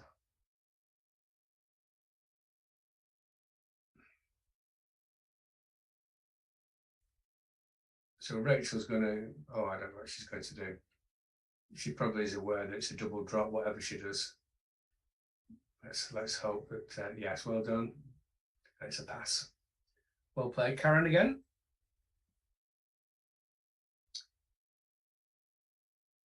So she missed a double roll before. I don't know how much it cost her. 6-5. Nice, Rachel. Okay, but Rachel has to be careful because she's that nasty 3 away. 3 away score. So she can't double aggressively at all, especially when her opponent's an even number away. Now Rachel's getting the, I don't like this. Rachel's getting the Karen bug of making low points too quickly. So she's like so what we've got to do, So this isn't the correct play is to make the anchor. When your opponent's got a 3-point board, if you get the chance to make an anchor, don't mess around, just get it made quickly. Okay, so who who's doubling who? I'm lost here. Oh, this is I felt that was a bit early at this score. Okay, so match on. So what should be happening here? Karen should be absolutely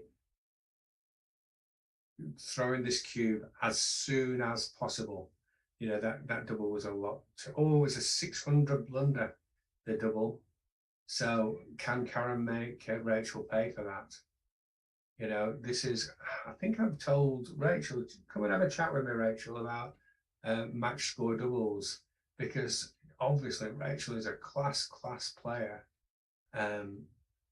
You know, really one of the top of the UK of all, you know, not being gender specific, they're just top, one of the really top players of the UK. But I have noticed that a match score doubling, especially as she wants to do it weak against me. And for a player of her class, she needs to sort that out. So Rachel, come and have a word with me anytime. You know how much I admire you play, and but you need to get that part of your game sorted. Okay, 5-3.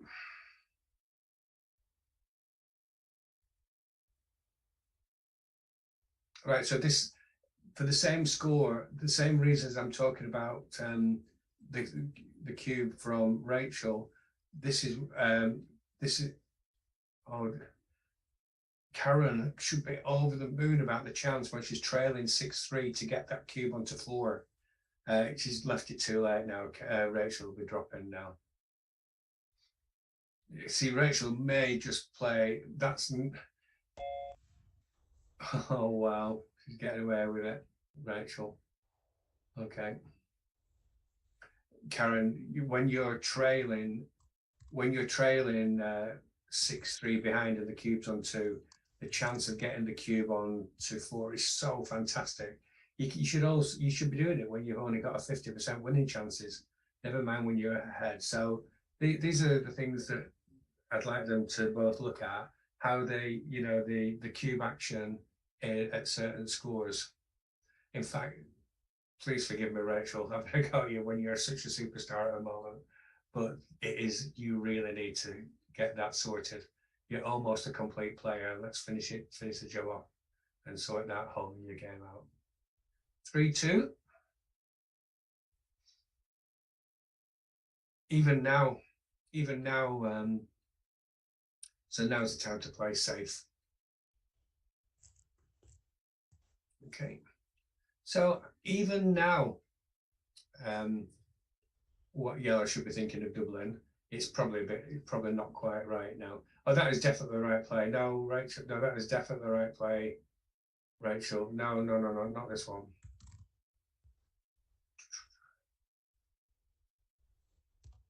You don't want gammonish positions when you're so if she plays this, absolutely Karen should double. She's got so little to lose, so that's much better. Now it's probably 6-4. So Karen wants to build a board. Yeah. Again, she's not valued the 20 points on the points in the correct order. If Karen comes to me, I'll be talking to her about building the board in the correct order. 5-2. So what's the race? Yeah, probably correct.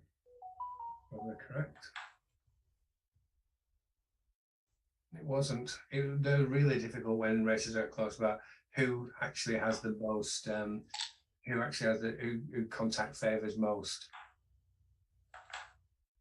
I can hear sound in the background. I don't know. As long as it's not affecting the viewers, the people watching the stream, does it matter? I can hear I don't think I'm not. As long as it's not bothering anybody viewing the stream, it's okay. I think we've got some stray noises, but I've sorted them All right. Thank you. Thanks, Julia. It's a good match. It's a good match. Did you follow what I was saying about the cube and when these lopsided scores, just how keen Karen should be to throw this cube over? I know you improved massively Yes. at Yeah. BMAB looking at this kind of thing. It's probably And the single biggest difference I made to my game, really, which was getting really aggressive when behind. at the right time, yes.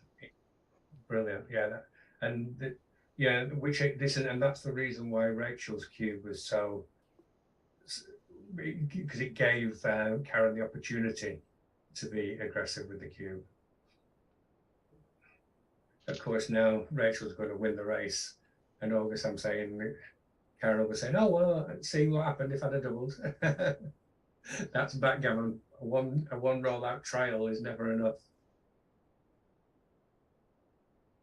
Okay, you see, even in this position, it's very close to a double for white at this score, because 4 points is so valuable and you're only risking so little when you're going to be 8-3 down if you lose anyway. 62, 3-0. Oh, we're at the point now. Oh no, Dad, this is a double again. Come on. This is, always, I mean, I heard Chris talking before. 64, well played. 6-5. Now we just need to look at the race and decide if Karen's probably going to do the same as she did last time, which was put in the cube at the most awkward, difficult stage for Rachel. Oh no, she's missed it this time. But anyway, so that happened. That we're now at 8-3. So one of the things you look for when your opponent reaches Crawford is how important it is for you to get a gammon. And because you're 6 points away at Crawford, it really is a big deal, because it means if you win, you're 4 points away, which is basically winning 2 more games to win. Whereas if you win with a single one, you're 5 away. But of course, if she was at 4, it would be the opposite way around. The double game wouldn't really matter. So always think when your opponent reaches Crawford, how aggressive you should be, and by the same score, when you reach Crawford, be aware of how important it is to save the gammon. Sometimes it's extremely important, and sometimes it doesn't matter at all. So just learn basically which way around, what the situation is, and how you should approach the game in regards to gammons. So here we are. So nice position for Rachel to be in. She's in a position now where it's very unlikely for her to be gammoned.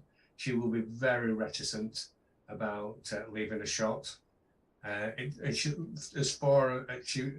correct play here is to play something really ugly like 63, 65, or 62, because she cannot afford to leave a shot at all. She's really keen to play to get a checker on the 8 point, so she's got a bit more flexibility. But I think Rachel has already worked out that this is a game where she should just be playing as safe as possible. Not easy, and she may now even play 8-6, 8-4, because we've got to just not leave a shot.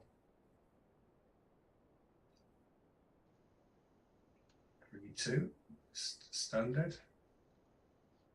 Okay, so that's a good roll for Rachel to be pleased with that one.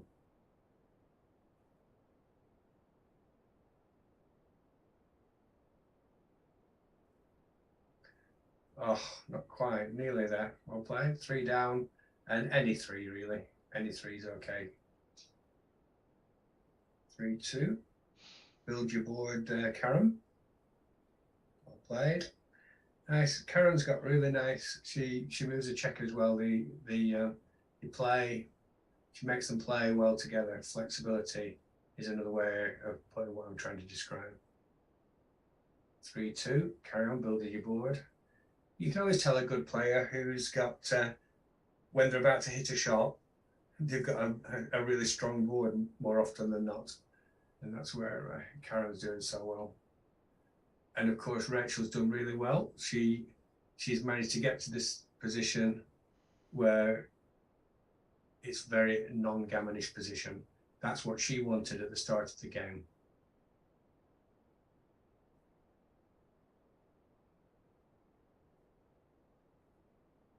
Six, 5. Straightforward again. 6-1, build the board. Rachel makes this, just shuffles along and tries to make all the checkers play as well as possible, which she has done. Well played. 4-3. I think there's not much more in it here for you, Karen, than just having what racing chances you have. I can't see. I think the shot is just too optimistic. And 6-4. We don't have to bother about anything clever now. We're just trying. It probably now is worth staying because you're not going to get hit. Yeah, you're not going to get hit with anyone.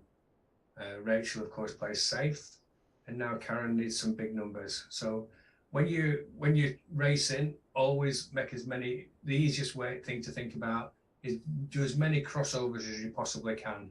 If you're not sure what to do, just do crossovers. Crossover meaning from one quarter to another, and you won't go far wrong. Okay. 4-3. Rachel is just going to be taking off as quickly as possible. Always take checkers off when you can, and that looks like the winning roll to me. Rachel, impressive as always. Apart from you know what, Rachel. So please come and chat to me because you're a great player, but shouldn't have that small weakness in your game. Okay. Well played, Rachel. Fantastic player. Carried on an incredible year. And Karen, really impressed in your debut day today. Well played. And I've enjoyed watching your game, and the offer's there. If you want an hour's free lesson, you're more than welcome. Okay, and well played, Rachel. And that means that England have won the challenge, doesn't it, Julia? It does. England now lead 8-4. There are 3 matches still in play. I don't know if you want to go and have a quick look at Okay. one of them. Okay. You know what my success, unfortunately, return to lobby. Let's see. Oh, that's the first time I've ever managed to do that without having to log out completely. Which one would, so how about Safi, okay. Yeah, is that okay? Safi, SX Tracy against Nancy, right. are still in play. Although I am turning CJ down, one of my closest friends in backgammon, so, but I would enjoy watching that as well, so. Okay, so we've got Safi up on the board now. Okay, so Safi, who's Nancy? What's Nancy's name? Nancy Dobby. First time she's played for the Scots. Could you have you got the introduction that Brenda gave, or is Brenda there? Could she tell us something about Nancy? Because I don't know Nancy well. I will unmute Brenda if she's around. So I don't know very much about her. No, I don't. So I know a lot about Safi. Safi is she's one of my students. She's just taking a small break because she's got so busy in the university life at the moment. An absolutely, truly talented player. And if she takes this, if other things don't get in the way of backgammon, she will be an absolute top player. I actually believe she's capable. I don't want to put pressure on her, but I believe she's capable of being the first woman grandmaster in backgammon. I think she's incredibly talented, and whether she's got the well, she has got the work ethic, but she has naturally, of course, to put her student life as a priority. She's just gone to, I think it's Exeter University. Yeah, that's right. Yeah, I'm not 100. Yeah, so and she's finding the work-life balance really. Well, she's working really hard, which is great. I wish I had done more of that at the right time. So, but like I say, a really talented player who I feel very sorry for. She did an exhibition match with Chris Bray and played around. She played around 10 or 11, and then 2 hours later she had a lesson with me and played at PR2. But that's life, you know. You don't get to show people just how good you are at the right time sometimes. It's happened to me. I've played matches where I've just got where I've played awfully in front of the public, and I've played matches where I've overachieved. It's part of the backgammon. It's part of backgammon life of being streamed. So a very strange position. Safi rolled a horrible double three before, and her position's really ruined. But we're at this incredible score of needs 4, needs 2, where hopefully Safi knows, Nancy knows to be really careful, and Safi knows to be really aggressive. But when I say really aggressive, you don't get really aggressive when your position is as bad as Safi's, where she's, you know, her board is just completely gone with that nasty double three. It wasn't anything to do with her fault. She just threw an incredibly bad double three that was blocked everywhere. Okay, 6-4. I don't think even now White has a double at this score though. So Nancy's doing the right thing by not doubling.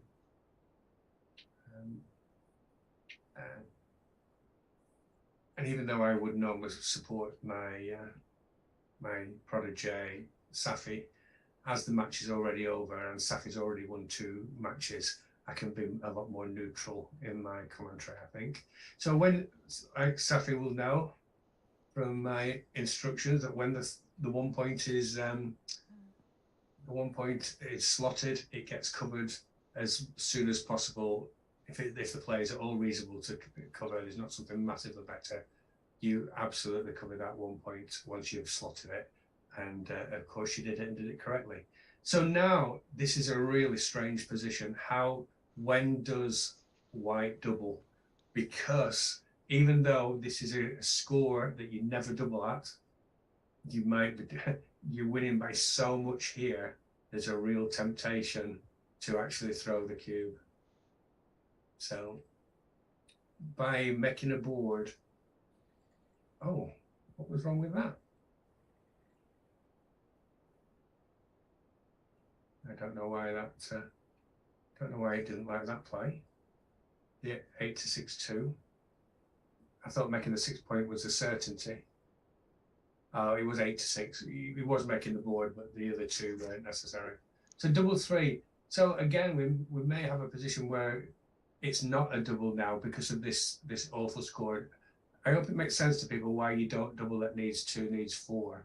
It's because if you cube to put the cube on 2, your opponent will put the cube on 4 and play for the match. So conversely, and the other, it's the opposite way around. When you need 4 and your opponent needs 2, you really want to double quickly, because you can make, if you get a gammon, you win the match, and you're absolutely not going to face a recube. That's it. So that's it. So now that's a great role for Nancy. So I think that Nancy will now be able to double Safi off, so out of the game. Okay, so that's even at this score, this is the kind of thing. I hope Safi doesn't get tempted by the score, because that will be my fault, because I've told her so much there's no doubles in contact positions, but this is an extreme example. So I hope she lets this one go. But if she doesn't, this is Tim Cross's fault, who's so Safi correctly dropped. Well played. At least she didn't take. So now, like I was mentioning in the other match, Safi's 4 points away, so really desperately wants a gammon here. So she'll play all out to get a gammon, because if she manages to get a gammon, she's only 2 away, which is winning only 1, which means she'll only need to win 1 game. But again, Nancy's had the perfect start of making her advanced anchor. So the gammon is going to be very difficult for Safi to achieve. So she has to set her targets a bit lower now. Okay, so, oh, it's a poor roll for Nancy. Just make the 4 point. and Safi really desperately needed not a 5-1. She really needed to hit that 20-point anchor. So 2 players here. Yeah, that's quite.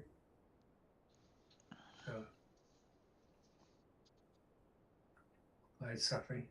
Right, this is your last. So Nancy will make the 3-point, and then Safi urgently needs to make the 5-point if possible.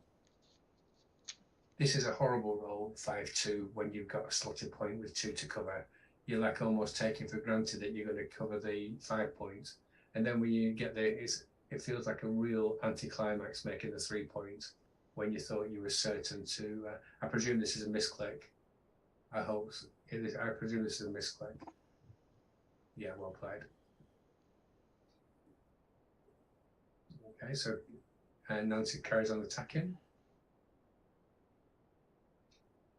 So Nancy should be bringing all the checkers down at maximum speed, either 13, 11. No. Okay. She should have been bringing them down at maximum speed, either 13, 11 or 13, 7. Everything matters. There's 1 point. Most important point on the board now is yellow's home board 8, 5 points. If yellow can win that, and she should be prepared to take a risk to do it. I wouldn't even pick up here. The reward for making this 5-point is so huge. We should put everything into it, including now playing number 2 down, like 13, 11, 13, 9. We're so strong now, we can afford to take risks, and we just want to go for gold, go for that 5-point at all costs. Safi's nothing better to do than just make a bar, and now yellow wins the battle for the 5-point. No, please. Oh dear. Oh, Nancy, that you could regret that. If you don't win the match now, that'll be something that will haunt you for a while. In fact, I almost want Nancy to win the match now for that. It'd be horrible for her when she just rolled the match winning number 5. She's still a big favourite though. Safi will know to just go forward and hope.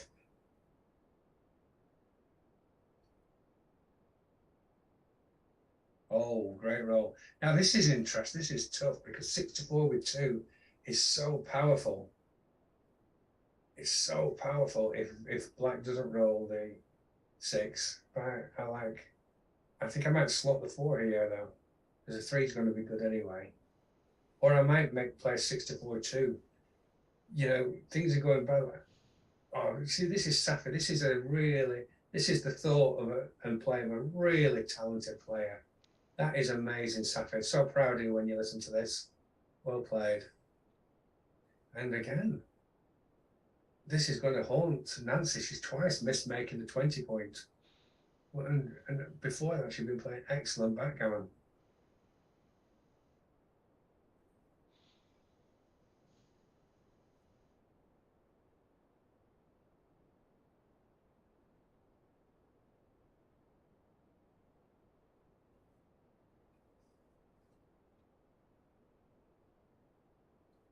Share about the 4-3 from Safi.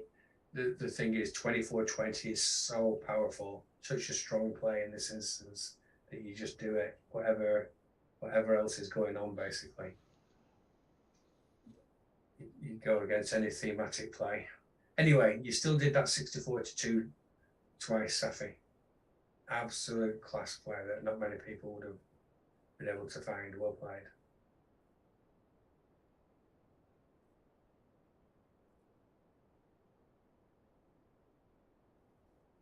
Three, 1. Okay, slot of 3, and that's it. See, Safi, if you listen to this afterwards, Safi, this is why the danger of you breaking your board is why you should have played 24-20 about 3 or 4 rolls ago. See, we really need a 4, 5, or 6 here, or else it's all over. Hope springs eternal.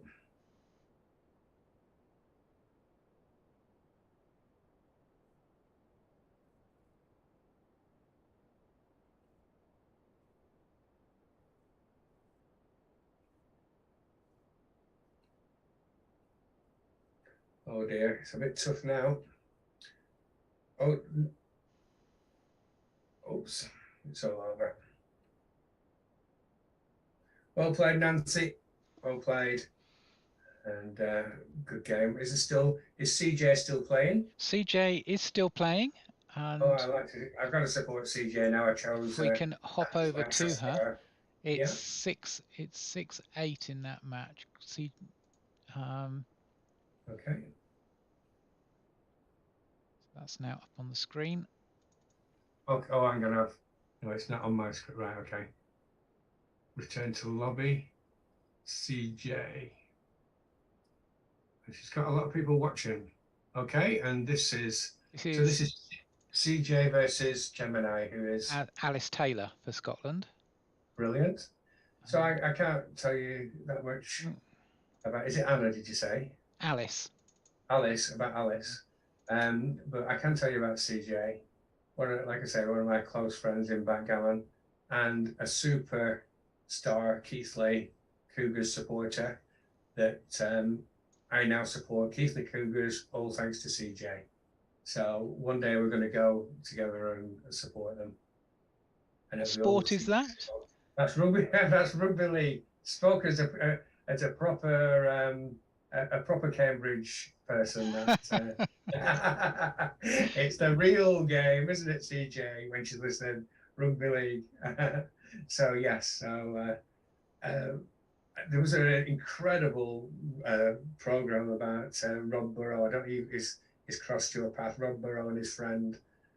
Sadly has got MND. It was so emotional, and they were truly great players that played together for Leeds. And they're two close friends, and one's got MND, and especially in the north. But it's very much the whole of the BBC has taken it on, and it's incredibly emotional. Watching this thing, and there was a program about them this last week. That's Rob Burrow, who ex-player in Leeds. Anybody who's a rugby league player will know those two, and it will mean a lot to them. There was one of the rugby union players, Doddy Weir, has also had it, MD. So it's great. If anybody gets the chance to watch that program that I'm talking about Rob Burrow, it's on BBC iPlayer. It's a lovely program. You know, seeing people going through tough times surrounded by love. There's nothing better. Anyway, enough of this. But back to CJ. So she's CJ. So Alice is a big favourite in this match, and in this position now. So at least it makes CJ's players here on relatively easy. She just has to stay back as far as possible. She never leaves the 1 point anchor until she hits a shot. And in the meantime, she'll be building the board as well as possible. So, yeah, nice. That's fine. Nice play. So make the 3 point, CJ. Well played. Okay, so CJ really needed a 5 or 6 here.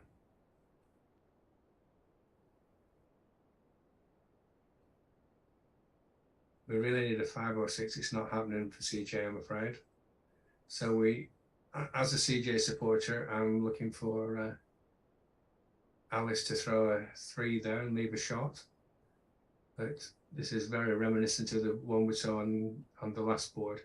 But, you know, Scotland have had a great day, and they lost the match, so we can't begrudge them winning some points. Do you know what the overall score is before this match, Julia?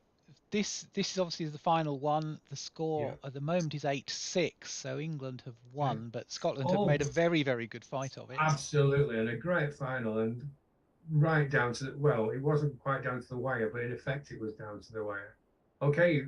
Oh, time for CJ to do it. Oh, she's done it. We spoke too soon.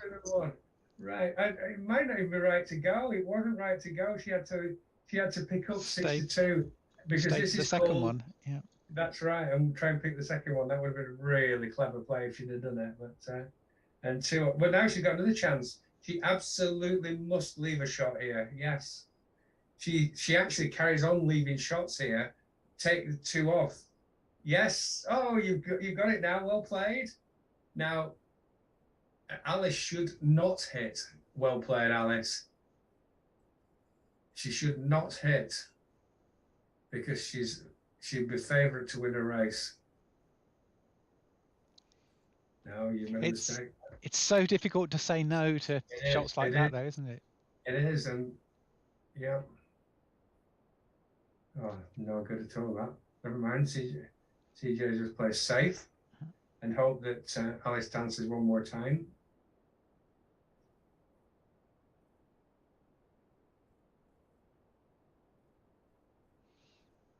I see what you're thinking of, CJ. Good thinking. Yeah, I think she's right to think like this. I don't know what it was. A hard one, right? Come on. Yes, come on. This could be a real fantastic comeback. 5-3. Still got chances. 5-2. 2, 4, 5, 6, 7, 8, 6, 1. CJ needs a double now. Oh, that's it. Well played, Alice. Well played, Matt. Good match for all round and right close. Is there anything you'd like to say just at the end, Julia? I think it's been great watching. I've watched all the rounds. There's been a lot of good, positive play. I think both sides have come on quite a lot since we played last time, and delighted it was a close match as well. Absolutely, a great comeback at the end from Scotland. Well played. Yeah, they won the last round was 4-1 to Scotland, so it's just the single board that's decided it.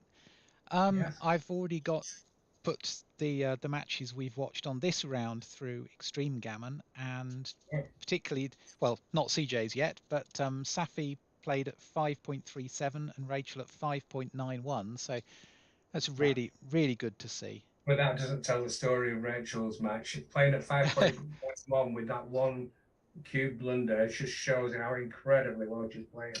No wonder she's winning everything. Well played, Rachel. And well played, Safi. Great stuff. Okay. Brilliant. Thanks. It's been a great afternoon. Impressive. It has. Absolutely impressive backgammon. And for the this is obviously going to become a regular thing. We have bought what's going to be the Dorothy Lee Vase. Dorothy, obviously, a great part of the team for all of her life. And it's something we'd like to do to commemorate her. That's at the engravers at the moment, and it will belong in England for a year. But the way things are going, it will be very keenly fought for next time. Thank you very much. Brilliant. Well played all. And please invite me again, Julia. Yeah, we'll be delighted to have you again. Thank you ever so much for giving us a lot of insight into the game. And thank you to both teams for making it a really great contest. And we will see you again shortly. Bye. All right. Bye for now.